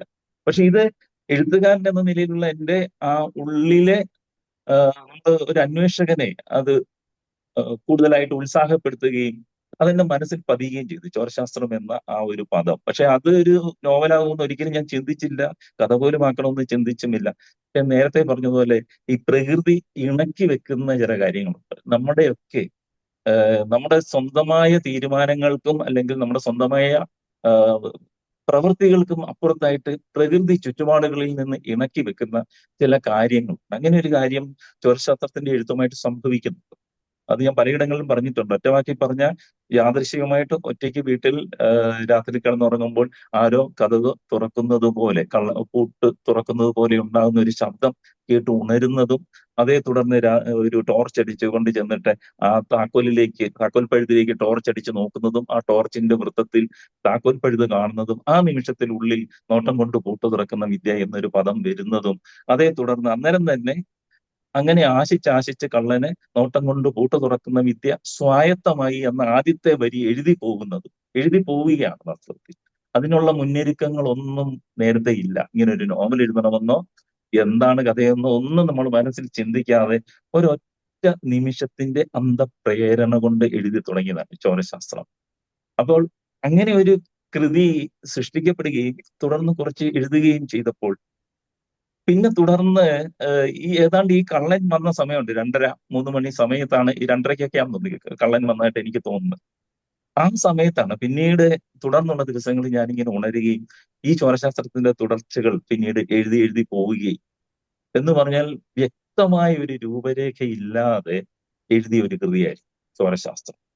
ഇതെനിക്ക് നൽകിയ ഒരു ഉൾക്കാഴ്ച, വളരെ വ്യത്യസ്തമായ ഒരു ഉൾക്കാഴ്ചയുണ്ട്. അതായത് നമ്മൾ ഈ രചിക്കുന്ന എല്ലാ രചനകളും കഥകളും നോവലുകളും എല്ലാം പ്രകൃതി ഇതിനകം തന്നെ രചിച്ചിട്ടിരിക്കുകയാണ്. ഇത് നമ്മൾ ന്യൂട്ടന്റെ theory, Newton's loss of motion എന്ന് പറയും. നമ്മൾ ന്യൂട്ടൺ നിർമ്മിച്ചതല്ല വാസ്തവത്തിൽ. ലോസ് ഓഫ് മോഷൻ ന്യൂട്ടൺ അല്ല നിർമ്മിക്കുന്നത്, അത് പ്രകൃതി നിർമ്മിച്ച് നടപ്പിലാക്കി വെച്ചതാണ്. ന്യൂട്ടൺ അവിടെ ചെന്ന് തൊടുന്നു, ന്യൂട്ടൺ അതിനെ കണ്ടെത്തി മനസ്സിലാക്കി നമുക്ക് പറഞ്ഞു തരുന്നു. ന്യൂട്ടൺ അതിൽ ഒരു റോളുമില്ല, അദ്ദേഹം ഒരു ടൂളായി മാറി. എന്ന് പറഞ്ഞതുപോലെ എഴുത്തുകാരനും ഒരു പേന പോലെ ഒരു ടൂൾ മാത്രം വാസ്തവത്തിൽ. എന്നാൽ എഴുത്തുകാരൻ പലപ്പോഴും തെറ്റിദ്ധരിക്കുന്നു. ഞാൻ എന്ന ഭാവം, ഒരു ഈഗോ നമ്മൾ എഴുത്തിൽ പ്രവർത്തിക്കുകയാണ് എന്ന് ആ സമയത്ത് എഴുത്തുകാരൻ തെറ്റിദ്ധരിക്കുന്നു. താൻ സ്വയം ഇതെല്ലാം സൃഷ്ടിച്ചിരിക്കുകയാണ്. ഒരർത്ഥത്തിൽ ശരിയാണ്, കാരണം സ്വയം ഉള്ളിൽ നിന്ന് തന്നെയാണ് വരുന്നത്. പക്ഷെ സാധാരണ നിലയിൽ നമ്മൾ സ്വയം ഉള്ളിൽ നിന്ന് നമ്മൾ കണ്ടെത്തുകയില്ലാത്ത, അല്ലെങ്കിൽ സംസാരിക്കുകയില്ലാത്ത, ചിന്തിക്കുകയില്ലാത്ത മേഖലകളിലൂടെ നമ്മെ ഈ പ്രകൃതി, നമ്മുടെ തന്നെ ഉള്ളിലുള്ള നാം തന്നെ ആയിരിക്കുന്ന പ്രകൃതി നമ്മെ നയിച്ചു കൊണ്ടുപോകുമ്പോൾ മാത്രമേ സാധാരണ നിലയിൽ നിന്നും വിട്ടുള്ള ഉൾക്കാഴ്ചയുള്ള കൃതികൾ സംഭവിക്കാറുള്ളൂ എന്നുള്ളതാണ് എനിക്ക് തോന്നുന്നത്. ഞാൻ ചോരശാസ്ത്രത്തിൽ വ്യക്തമായി എഴുതുകയും ചെയ്തു. ഒരു എഴുത്തുകാരനും ഒരിക്കലും സ്വന്തം കൃതിയെ പ്രതി അഹങ്കരിക്കാനൊന്നുമില്ല. അതിനിലെ സർഗദേവതയുടെ സാക്ഷാത്കാരമാണത് എന്ന് ഞാൻ എഴുതിയിട്ടുണ്ട്. അതുപോലെയാണ് ശാസ്ത്രത്തിന്റെ കാര്യമായാലും. നമുക്ക് നമ്മുടെ ഉള്ളിൽ ഒരു തുറവി ലഭിക്കുന്നുണ്ടെങ്കിൽ മാത്രം കിട്ടുന്ന ചില എഴുത്തുകൾ ഉണ്ടെന്ന് ഞാൻ എൻ്റെ അനുഭവം കൊണ്ട് ഞാൻ മനസ്സിലാക്കുന്നു. എല്ലാവർക്കും അങ്ങനെ ആവണമെന്നില്ല, എല്ലാവരും അത് സമ്മതിച്ചു തരണമെന്നുമില്ല. ഇത് പുറത്തുള്ള ഏതെങ്കിലും ശക്തി നമ്മളെ കൊണ്ട് എഴുതിക്കുന്നതല്ല, നമ്മുടെ ഉള്ളിൽ തന്നെ ഉള്ളതാണ്. പക്ഷെ നമുക്ക് നമ്മുടെ തന്നെ പൊട്ടൻഷ്യൽ, നമ്മുടെ ഉള്ളിൽ ഒരു മഞ്ഞുമലയുടെ ഒരു 10% മാത്രമേ കടലിന് മീതെ കാണുള്ളൂ എന്ന് പറഞ്ഞതുകൊണ്ട് ബാക്കി 90% കടലിനടിയിൽ കിടക്കുന്ന ആ മഹാശക്തിയെ നമ്മൾ പലപ്പോഴും തിരിച്ചറിയുന്നില്ല. തിരിച്ചറിയാനുള്ള സാധ്യതകൾ നമുക്ക് അടഞ്ഞു പോകുന്നുണ്ട്. ആ ഉപരിപ്ലവമായ പുറമേ കാണുന്ന ആ 10% അഭിരമിച്ചുകൊണ്ട് അതിൽ മാത്രം നമ്മുടെ മനസ്സും ബുദ്ധിയും അർപ്പിച്ചുകൊണ്ട് നമ്മൾ കടന്നുപോയാൽ നമ്മുടെ തന്നെയുള്ള ആഴങ്ങളിലുള്ള ആ 90% അതിന്റെ അകത്തേക്ക് എത്ര കടന്നു ചെന്നാൽ എന്തൊക്കെ മുത്തും പവിഴവും അല്ലെങ്കിൽ അതുപോലെ അമൂല്യമായ കിട്ടുമോ എന്ന് നമുക്ക് തിരിച്ചറിയാനാവാത്ത വിധത്തിൽ നമ്മളെ ഈ ബാഹ്യതകളിൽ പെടുത്തിയിരിക്കും. അതിനെ ചിലര് ഭാരതീയ തത്വശാസ്ത്ര പ്രകാരം ഒരു മായ എന്നൊക്കെ പറയുമായിരിക്കാം, എന്തെങ്കിലും ആയിക്കോട്ടെ. പക്ഷെ നമുക്ക് നമ്മുടെ ഉള്ളിലെ അറിവിന്റെ ഒരു പൂർണ്ണതയിലേക്ക് നമുക്ക് സാധിക്കാവുന്നതിന്റെ ഒരു പൂർണ്ണതയിലേക്ക് നമ്മൾ ആരും തന്നെ പോകുന്നില്ല. ശാസ്ത്രം തന്നെ പറയുന്നുണ്ടല്ലോ, നമ്മുടെ തലച്ചോറിലെ ന്യൂറോണുകളുടെ കൂടി വന്ന ഒരു 5% അല്ലെ 10% കൂടുതൽ ആരും ഉപയോഗപ്പെടുത്തുന്നില്ല എന്നുള്ള രീതിയിലൊക്കെ പറയാറുണ്ട്. അപ്പൊ അതിന്റെ ആഴങ്ങളിലേക്ക് നമുക്ക് കടന്നു പോകുവാൻ സാധ്യമാകുന്ന ഒരേ ഒരു വഴി സർഗാത്മകതയാണ്. അതാണ് എഴുത്തിന്റെയും കലകളുടെയും ഒരു പ്രത്യേകത എന്ന് കരുതുന്നു. പ്രത്യേകിച്ചും ഈ ആർട്ടിഫിഷ്യൽ ഇന്റലിജൻസിന്റെയും വിവര സാങ്കേതികതയുടെയും വിജ്ഞാന വിസ്ഫോടനത്തിന്റെയും ഒക്കെ ഈ കാലഘട്ടത്തിൽ മനുഷ്യൻ എന്ന നിലയിൽ നമുക്ക് പിടിച്ചു നിൽക്കാനായിട്ട് ഉള്ള സാധ്യതകൾ കുറഞ്ഞു വരികയാണ്. കാരണം യന്ത്രം മനുഷ്യനെ റീപ്ലേസ് ചെയ്തുകൊണ്ടിരിക്കുന്ന കാലഘട്ടമാണ്. ഇനി മത്സരിക്കേണ്ടി വരുന്ന ആർട്ടിഫിഷ്യൽ ഇന്റലിജൻസിനോടാണ്. അപ്പൊ നിർമ്മിത ബുദ്ധിക്ക് സാധ്യമല്ലാത്ത എന്ത് ഒരു മനുഷ്യനിൽ ഉണ്ട് എന്ന അന്വേഷണത്തിലൂടെ മാത്രമേ മനുഷ്യന് ഈ ഒരു പ്രതിസന്ധിയെ കടന്നു പോകുവാനായിട്ട് സാധിക്കുകയുള്ളൂ എന്നാണ് എനിക്ക് തോന്നുന്നത്. അപ്പൊ അതിന്റെ സാധ്യത മനുഷ്യന്റെ ഉള്ളിലെ സർഗാത്മകതയിലേക്ക് തിരിച്ചു പോവുക, അല്ലെ സർഗാത്മകതയുടെ ആഴങ്ങളിലേക്ക് മനുഷ്യനെ തിരിച്ചു പോവുക, തന്നിലെ സർഗാത്മകമായ ഉറവിടങ്ങളെ തിരിച്ചറിയുക എന്നുള്ളതാണെന്ന് ഞാൻ കരുതുന്നു. അപ്പൊ എഴുത്തിൽ ഇടപെടുമ്പോൾ അത്തരം മേഖലകളിലേക്ക് കടന്നു പോകാനുള്ള എന്റെ ആഗ്രഹത്തിൽ നിന്നാണ് പലപ്പോഴും, അല്ലെങ്കിൽ അതിന് പ്രകൃതി ഇണക്കി തരുന്ന സഞ്ചാരങ്ങളിൽ നിന്നാണ് നിരീശ്വരൻ പോലെയുള്ള ഒരു കൃതിയും സംഭവിക്കുന്നത്. നിരീശ്വരനിൽ വാസ്തവത്തിൽ ശാസ്ത്രത്തെയും ദാർശനികതയും ഒരുപോലെ ഉപയോഗപ്പെടുത്തുവാനുള്ള ഒരു ശ്രമമാണ് നടത്തിയിരിക്കുന്നത്. നമ്മൾ ശാസ്ത്രത്തിന്റെ ഒരു വഴിയിലൂടെ നമുക്ക് സഞ്ചരിച്ച് ചെന്നാൽ ശാസ്ത്രം ഇങ്ങനെ വികസിച്ച് നമുക്ക് ക്വാണ്ടം ഫിസിക്സിന്റെ ഒക്കെ ആ തലങ്ങളിലേക്ക്, അൾട്ടിമേറ്റ് തലങ്ങളിലേക്ക് നമ്മൾ ചെന്ന് എനർജിയുടെ ഊർജത്തിന്റെ ഏറ്റവും പ്രാഥമികമായ തലത്തെക്കുറിച്ചുള്ള അന്വേഷണ തലത്തിലേക്കൊക്കെ നമ്മൾ എത്തിക്കൊണ്ടിരിക്കുന്നതേ ഉള്ളൂ ഇപ്പോഴും. പക്ഷെ പ്രകൃതിയെ സംബന്ധിച്ചിടത്തോളം നേരത്തെ അത് നിലവിൽ ഇരിക്കുന്ന കാര്യമാണ്, നടപ്പായിരിക്കുന്ന കാര്യം. അപ്പൊ ഈ ഒരു കാര്യത്തിലേക്ക് കടന്നു ചെന്ന് ശാസ്ത്രത്തിന്റെ ആ തലത്തിലൂടെ അതിന്റെ ഏറ്റവും സൂക്ഷ്മതയിലൂടെ കടന്നു ചെല്ലുകയും അതേസമയം ദാർശനികതയുടെ ജീവിതം എന്ന അല്ലെങ്കിൽ ആ നിലനിൽപ്പ്, എക്സിസ്റ്റൻസ്, ഞാൻ എന്ന സ്വത്വത്തിന്റെ നിലനിൽപ്പിന്റെ അടിസ്ഥാനങ്ങളെ തേടുകയും ചെയ്യുക. കാരണം നമുക്കുണ്ടാകുന്ന സകല പ്രശ്നങ്ങളും, ജീവിതത്തിൽ നമ്മൾ കാണുന്ന സകല പ്രശ്നങ്ങളും നമ്മൾ ജീവിച്ചിരിക്കുന്നത് കൊണ്ടുണ്ടാകുന്നതാണല്ലോ. നമ്മൾ ജനിക്കുന്നു, ജീവിക്കുന്നു, മരിക്കുന്നു. ഈ ഒരു കാലഘട്ടത്തിലെ അനുഭവത്തെയാണ് നമ്മൾ ജീവിതം എന്ന് പറയുന്നത്. അപ്പൊ ആ കാലഘട്ടത്തിൽ എപ്പോൾ ജനിക്കുന്നു നമുക്കറിയില്ല. ഏതോ മാതാപിതാക്കളുടെ മക്കളായിട്ട് നമ്മൾ ജനിക്കുന്നു. നമുക്ക് ഒരു നിയന്ത്രണവും ഇല്ലാത്ത ഒരു കാര്യമാണ് ജന്മം എന്ന് പറയുന്നത്. ചിലപ്പോൾ ക്രിസ്ത്യൻ പശ്ചാത്തലത്തിൽ, ഹിന്ദു പശ്ചാത്തലത്തിൽ, അല്ലെങ്കിൽ മുസ്ലിം പശ്ചാത്തലത്തിൽ ജനിക്കുന്നു. നമുക്കൊരു തിരഞ്ഞെടുപ്പും ഇല്ലല്ലോ വാസ്തവത്തിൽ. ജനിച്ചപ്പോൾ നമ്മൾക്ക് തിരഞ്ഞെടുപ്പില്ലെങ്കിൽ ആ ഒരു അവസ്ഥയുടെ തുടർച്ച മാത്രം നമ്മുടെ ജീവിതം. അപ്പൊ നമുക്ക് സ്വന്തമായിട്ട് എക്സിസ്റ്റൻസ് ഉണ്ട്, നിലനിൽപ്പുണ്ട് എന്നൊക്കെ നമുക്ക് ഭാവിക്കാമെന്നല്ലാതെ തുടക്കത്തിൽ തന്നെ നമ്മൾ നിശ്ചയിക്കപ്പെട്ട് കഴിഞ്ഞു. അപ്പൊ ആ എന്തുകൊണ്ട് നിശ്ചയിക്കപ്പെടുന്നു, എങ്ങനെ ജീവിക്കുന്നു, ഈ മരണം എന്ന അവസ്ഥ എന്താണ്, തുടർന്ന് എന്താണ്, തുടങ്ങിയ കാലാകാലങ്ങളായിട്ട് നിലനിൽക്കുന്ന സന്ദേഹങ്ങൾ ഏത് തലമുറയുടെയും ഏത് പ്രശ്നങ്ങൾ എന്ത് വ്യത്യസ്തമായിരിക്കും. ഓരോ കാലഘട്ടത്തിലെയും പ്രശ്നങ്ങൾ വ്യത്യസ്തമായിരിക്കും. പക്ഷേ നമ്മളൊന്ന് സമീപിച്ചു നോക്കിയാൽ ഇവരെല്ലാം അഭിമുഖീകരിക്കുന്ന സ്വത്വ പ്രതിസന്ധി ഒന്ന് തന്നെയാണ്: ജനനം, ജീവിതം, മരണം. ഇവയെ കൂട്ടിയിണക്കുന്ന സമയം എന്ന പ്രതിഭാസം. അപ്പൊ എന്നെ എപ്പോഴും ഒരു എഴുത്തുകാരൻ എന്ന നിലയിൽ കൂടുതൽ പ്രചോദിപ്പിക്കുകയും കൂടുതൽ എഴുത്തിൽ സർഗാത്മകമായ അന്വേഷണത്തിന് പ്രേരിപ്പിക്കുകയും ചെയ്യുന്നത് മനുഷ്യൻ എന്ന നിലയിൽ അവന്റെ സ്വത്വത്തെ ബാധിക്കുന്ന എക്കാലത്ത് നിലനിൽക്കുന്ന ഇത്തരം വിഷയങ്ങളെ കുറിച്ചുള്ള അന്വേഷണങ്ങൾ. അത് തന്നെയാണ് നിരീശ്വരനായാലും ചോരശാസ്ത്രത്തിലായാലും അതല്ലെങ്കിൽ ആന്റി ക്ലോക്കിലായാലും കഥകളിലായാലും പല കഥകളായിരിക്കും, പല സാഹചര്യങ്ങളായിരിക്കും. പക്ഷെ ആന്തരമായിട്ട് ഇത്തരത്തിലുള്ള ചിരസ്ഥായിയായ പ്രതിഭാസങ്ങളെ കുറിച്ചുള്ള അന്വേഷണമായിട്ട് മാറുന്നുണ്ട് എഴുത്ത്. അതുകൊണ്ട് തന്നെ എഴുത്ത് ഒരേ സമയം എനിക്ക് അന്വേഷണവും കണ്ടെത്തലുമാണ് എന്ന് ഞാൻ പലയിടങ്ങളിലും പറഞ്ഞിട്ടുണ്ട്. അതാണ് എന്നെ സംബന്ധിച്ചിടത്തോളം ശരി. അതുകൊണ്ട് ഒരു ടൈം ബൗണ്ട് ആയിട്ട് നമ്മൾ ഇന്ന സമയത്ത് 3 മാസം കൊണ്ട് ഇത്ര ഒരു നോവൽ എഴുതിയേക്കാം എന്നൊക്കെ വിചാരിച്ചുകൊണ്ടുള്ള ഒരു എഴുത്ത് പ്രായണ എന്നെ സംബന്ധിച്ചിടത്തോളം അസാധ്യം. കാരണം ഒരു നിർബന്ധിതമായ ഒരു പ്രോസസ് അല്ല എഴുത്തെന്ന് പറയുന്നത്. അത് നമ്മളെ പ്രചോദിപ്പിക്കണം.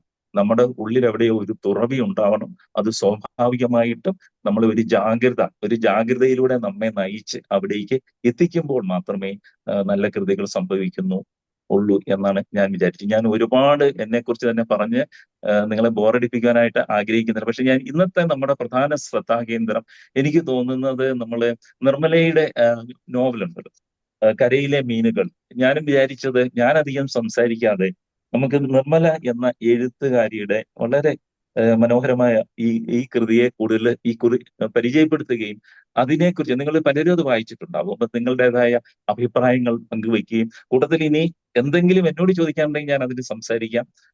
അങ്ങനെ പോവുകയാണെങ്കിൽ കുറച്ചുകൂടെ ലൈവ്ലി ആവത്തുള്ളൂ എന്ന് എനിക്ക് തോന്നുന്നു. അല്ലാതെ എനിക്കുള്ളിൽ തോന്നുന്നു ഞാൻ ഇങ്ങനെ പറഞ്ഞുകൊണ്ടേ ഇരുന്നാൽ ചിലപ്പോൾ നിങ്ങൾക്കും ചിലപ്പോൾ കേട്ടിട്ടുള്ളതായിരിക്കാം, നിങ്ങൾ ആഗ്രഹിക്കുന്നതായിരിക്കണമെന്ന് നിർബന്ധമില്ല. അപ്പൊ എന്റെ നോവലുകളും കഥകളും തൽക്കാലം അവിടെ നിൽക്കട്ടെ. എന്റെ സർഗയാത്രയുടെ വഴികളിലും ഞാൻ സഞ്ചരിച്ച വഴികളിൽ കടന്നു വന്ന ഒരു പുസ്തകമാണ് കരയിലെ മീനുകൾ. നമുക്കറിയാം നിർമ്മലയെ കുറിച്ച് നമ്മളൊക്കെ നേരത്തെ 2 നോവലുകൾ എഴുതിയ കഥയൊക്കെ കാര്യങ്ങളും ഒക്കെ നമ്മൾ നേരത്തെ പറയുകയുണ്ടായി. പക്ഷെ ഈ നിർമ്മലയുടെ ഈ ഒരു പുസ്തകം പ്രത്യേകിച്ചും പ്രവാസ ജീവിതം നയിക്കുന്ന വ്യക്തികളെ സംബന്ധിച്ചിടത്തോളം ഈ ഒരു പുസ്തകത്തിലൂടെയുള്ള ആ കടന്നുപോക്കൊരു വളരെ ആഴപ്പെടുന്ന ഒരു അനുഭവം നൽകുമെന്ന് തന്നെയാണ് എനിക്ക് തോന്നുന്നത്. അതിനു മുമ്പ് ഞാൻ നിർമ്മലയെക്കുറിച്ച് പുസ്തകത്തെക്കുറിച്ച് പറയുന്നതിന് മുമ്പ് നിർമ്മലയുടെ ഈ പുസ്തകത്തെ നമ്മൾ തിരുവനന്തപുരത്ത് ഒരു ചർച്ചാവേദിയിൽ ചർച്ച ചെയ്യുകയുണ്ടായി. അവിടെയും ഞാൻ ഇത് അവതരിപ്പിച്ചുകൊണ്ട് സംസാരിക്കുകയുണ്ടായി. അപ്പൊ എന്നെ അതിന് ക്ഷണിച്ചപ്പോൾ ഞാൻ അങ്ങേയറ്റം ഉത്സാഹം, എനിക്ക് അല്പം പ്രതിസന്ധിയുള്ള സമയമായിട്ട് പോലും നിർബന്ധ ബുദ്ധിയോടുകൂടി ഞാൻ അവിടെ ചെന്ന് അതിനൊരു കാരണം ഞാൻ അന്ന് പറയുകയും ചെയ്തു. കാരണം നമുക്ക് പുതിയ ഇന്നത്തെ കാലഘട്ടത്തിലേക്ക് നമ്മൾ നോക്കുകയാണെങ്കിൽ പല രീതിയിലുള്ള എഴുത്തുകൾ സംഭവിക്കുന്നു. പക്ഷെ എഴുത്തിനേക്കാൾ പുസ്തകത്തെക്കാൾ ആ പുസ്തകത്തിന് നൽകപ്പെടുന്ന പ്രചാരത്തിന് കൂടുതൽ പ്രാമുഖ്യം വരുന്ന ഒരു കാലഘട്ടം. തന്ത്രരീതിയാ നമുക്ക് ഒരു പ്രോഡക്റ്റ് മറ്റുള്ളവരെ കൊണ്ട് എടുപ്പിക്കുവാൻ സാധിക്കുമെങ്കിൽ അത് വിജയമാണ് എന്ന് വിചാരിക്കുന്ന ഒരു കൺസ്യൂമർ സംസ്കാരത്തിന്റെ ലോകത്താണ് നമ്മൾ ജീവിക്കുന്നത്. നമ്മളൊരു സൂപ്പർ മാർക്കറ്റിലേക്ക് ചെല്ലുക എന്ന് വിചാരിക്കുന്നു. നമുക്ക് ഒരു ചെറിയ എന്തെങ്കിലും സാധനമേ നമുക്ക് ആവശ്യമുള്ളായിരിക്കാം വാസ്തവത്തിൽ. പക്ഷെ ഈ സാധനം വാങ്ങിക്കാനായിട്ട് നമുക്ക് ലോക്കലായിട്ടുള്ള ഒരു കടയിൽ ചെന്ന് നമ്മൾ വാങ്ങിക്കുന്ന ഒരു സാധനം വാങ്ങിക്കാനായിട്ട് ഒരു സൂപ്പർ മാർക്കറ്റിലേക്ക് നമ്മൾ കടന്നു ചെന്നാൽ നമ്മൾ തിരിച്ചിറങ്ങുന്നത് നമുക്ക് അത്യാവശ്യമില്ലാത്തപ്പോ ഒരു 100 സാധനം കൂടെ വാങ്ങി നമ്മുടെ കുറെ പണവും അവിടെ ചെലവാക്കിയിട്ടായിരിക്കും നമ്മൾ തിരിച്ചിറങ്ങുന്നത് എന്നുള്ള ഒരു പ്രതിഭാസം. ഇത് ഒരു തന്ത്രം, നമ്മുടെ സൂപ്പർ മാർക്കറ്റിന്റെ ഒരു തന്ത്രം. ഉപഭോക്താവിനെ അയാൾ അറിയാതെ ഇതിലേക്ക് വീഴിച്ച് ഇത് നിങ്ങൾക്ക് ഇത് ആവശ്യമാണ്, ഇതില്ലെങ്കിൽ നിങ്ങൾക്ക് ജീവിക്കാനേ പറ്റില്ല എന്ന് തോന്നിപ്പിക്കുന്ന രീതിയിലുള്ള ഒരു തന്ത്രം അതെല്ലാ രംഗത്തും നമുക്കറിയാം. രാഷ്ട്രം കൈയാളുന്ന അല്ലെ ഭരണാധിപന്മാരെ തന്നെ പലയിടങ്ങളിലും ശ്രദ്ധിച്ചു നോക്കിയാൽ ആരുടെയും പേര് ഞാൻ എടുത്തു പറയുന്നില്ല. ഇവരെല്ലാം ഈ പറഞ്ഞ പ്രോഡക്റ്റ് പോലെ ഇവരെ നമ്മുടെ മുൻപിൽ അവതരിപ്പിച്ച് ഇതുപോലൊന്നും വേറെ ഇല്ല എന്ന് നമ്മളെ ബോധ്യപ്പെടുത്തുന്ന രീതിയിലുള്ള പല തന്ത്രങ്ങൾ ഒരു PR നെറ്റ്വർക്ക് വർക്ക് ചെയ്യുന്നുണ്ട് എല്ലായിടത്തും. എവിടെ നോക്കിയാലും നമുക്ക് കാണാം. അങ്ങനെ നമ്മുടെ മുന്നിൽ നമുക്കൊരു ആവശ്യകതയായിട്ട് അവതരിപ്പിക്കുകയാണ്. പ്രത്യേകിച്ചും ഈ സത്യാനന്തര കാലം എന്നൊക്കെ പറയുന്നത് കളവിനെ സത്യത്തിന്റെ റാപ്പർ ഇട്ട് മൂടിയിട്ട് നമുക്ക് മുന്നിൽ അവതരിപ്പിച്ച് നമ്മളെ കൊണ്ട് അത് എടുപ്പിക്കുന്ന ഒരു കാലഘട്ടം. അപ്പൊ അങ്ങനെ ഒരു PR വർക്ക് കൊണ്ട് നിലനിൽക്കുന്ന സാഹിത്യത്തിൽ പോലും അത് ശക്തമായി നിലനിൽക്കുന്ന ഒരു കാലഘട്ടത്തിൽ നിർമ്മലയെ പോലുള്ള ഒരാള് തന്റെ എഴുത്തിൽ ഉള്ള വിശ്വാസത്തിൽ മുറുകെ പിടിക്കുകയും തന്നെ സെൽഫ് പ്രൊമോട്ട് ചെയ്യാതെ ഒതുങ്ങിയിരിക്കുകയും ചെയ്യുന്ന അപൂർവം കുറച്ചെഴുത്തുകാരിൽ ഒരാളാണ് നിർമ്മല എന്ന് ഞാൻ നമ്മുടെ നിരീക്ഷണമാണല്ലോ ഒരാളെ കുറിച്ചുള്ള നമ്മുടെ അഭിപ്രായമായിട്ട് മാറുന്നത്. അപ്പൊ അതിനുള്ള ഒരു ആർജവം അത് ഇന്നത്തെ കാലത്ത് ഒരു പരാജയമാണ്, കഴിവുകേടായിട്ട് മറ്റേ ആളുകൾ അതിനെ വ്യാഖ്യാനിക്കും. ഒരു പരിധി വരെ ഞാനും അതിനോട് മാനസികമായിട്ട് ചേർന്ന് നിൽക്കുന്ന ആളാണ്. അതുകൊണ്ട് നിർമ്മലയുടെ ഈ കൃതി, കരയിലെ മീനുകൾ എന്ന കൃതി ചർച്ച ചെയ്യപ്പെടണമെന്നും അതിന് ഒരു അവസരം വരുമ്പോൾ ഞാൻ അവിടെ ഉണ്ടാകണമെന്നുമുള്ള ഒരു നിർബന്ധ ബുദ്ധി എനിക്ക് ആദ്യം മുതലേ തോന്നിയിരുന്നത് കൊണ്ടാണ് ഇവിടെ നടന്ന ചർച്ചയിൽ ഞാൻ ആദ്യമേ തന്നെ ചെല്ലുവാനായിട്ട് അല്പം തിരക്കുള്ള സമയമായിട്ട് പോലും അതിന് ഞാൻ ശ്രമിക്കുകയും ചെയ്തത്. ഇനി ഈ നിർമ്മലയുടെ ഈ കൃതിയിലെ നായകന്റെ പേര് മാറ്റ് എന്ന് വിളിക്കപ്പെടുന്ന ഒരു മാത്യു ആണ്. നിങ്ങൾ പലരും മിക്കവാറും എല്ലാവരും തന്നെ വായിച്ചു കാണുമെന്ന് എനിക്ക് അറിയാം. അപ്പൊ ഈ മാത്യുവിന്റെ പ്രത്യേകത നമുക്കറിയാം, ഡിസ്ലെക്സിസ് എന്ന് പറയുന്ന ഡിസ്ലെക്ഷ്യ അല്ലെ, അങ്ങനെ പറയുന്ന ഒരു അസുഖമുള്ളയാണ്. അതായത് ഈ പഠന സംബന്ധമായ ഒരു വൈകല്യമാണ് അത്. നമ്മൾ എന്തെങ്കിലും വായിച്ചു പഠിക്കുകയൊക്കെ ചെയ്താൽ നമ്മുടെ തലയിൽ ഇരിക്കുകയില്ല, അല്ലെങ്കിൽ മാത്തമാറ്റിക്സിലൂടെ ഗൃഹപാഠം ചെയ്യാനായിട്ടുള്ള വൈഷമ്യങ്ങൾ, അങ്ങനെ അദ്ദേഹത്തിന് ജന്മനാ ഉള്ള ഒരു അവസ്ഥയാണ്. ഈ അവസ്ഥയിൽ നിന്ന് അദ്ദേഹത്തിന് മറികടക്കാനാവില്ല. കാരണം നമ്മുടെയൊക്കെ ജീനിനുള്ളതുപോലെ അദ്ദേഹത്തിനുമുള്ള അവസ്ഥയാണ്. പക്ഷെ ഇങ്ങനെയുള്ള ഈ അവസ്ഥ ഉള്ള ഈ മനുഷ്യൻ സ്വന്തം കുടുംബത്തിൽ മറ്റുള്ളവരോട് ഇടപെടുമ്പോഴും, സമൂഹത്തിൽ ഇടപെടുമ്പോഴും, അതുപോലെ ജോലി സ്ഥലത്ത് ഇടപെടുമ്പോഴും ഇതിൻ്റെതായ വൈഷമ്യങ്ങൾ, ഒരു സ്വത്വ പ്രതിസന്ധി അദ്ദേഹം അനുഭവിക്കുക എന്നുള്ളത് വളരെ കൃത്യമാണ്.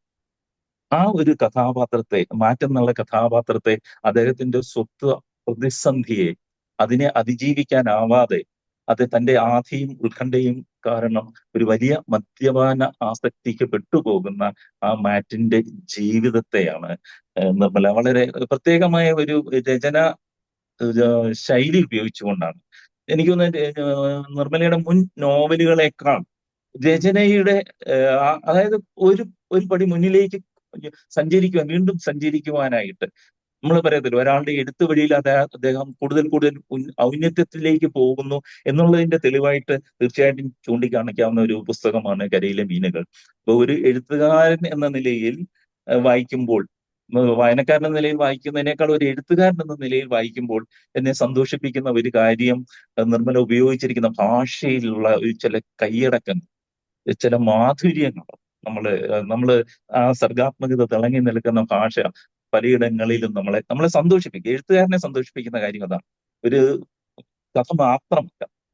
ഞാനെപ്പോഴും ഒരു കൃതി വായിക്കുമ്പോൾ ആ എഴുത്തുകാരൻ എങ്ങനെ ഒരു എഴുത്തുകാരൻ എന്നുള്ള തന്റെ സ്വന്തം അവസ്ഥയെ വെല്ലുവിളിക്കുന്നു, സ്വയം വെല്ലുവിളിച്ചുകൊണ്ട് സ്വയം പുതുക്കുവാനായിട്ട് ശ്രമിക്കുന്നു.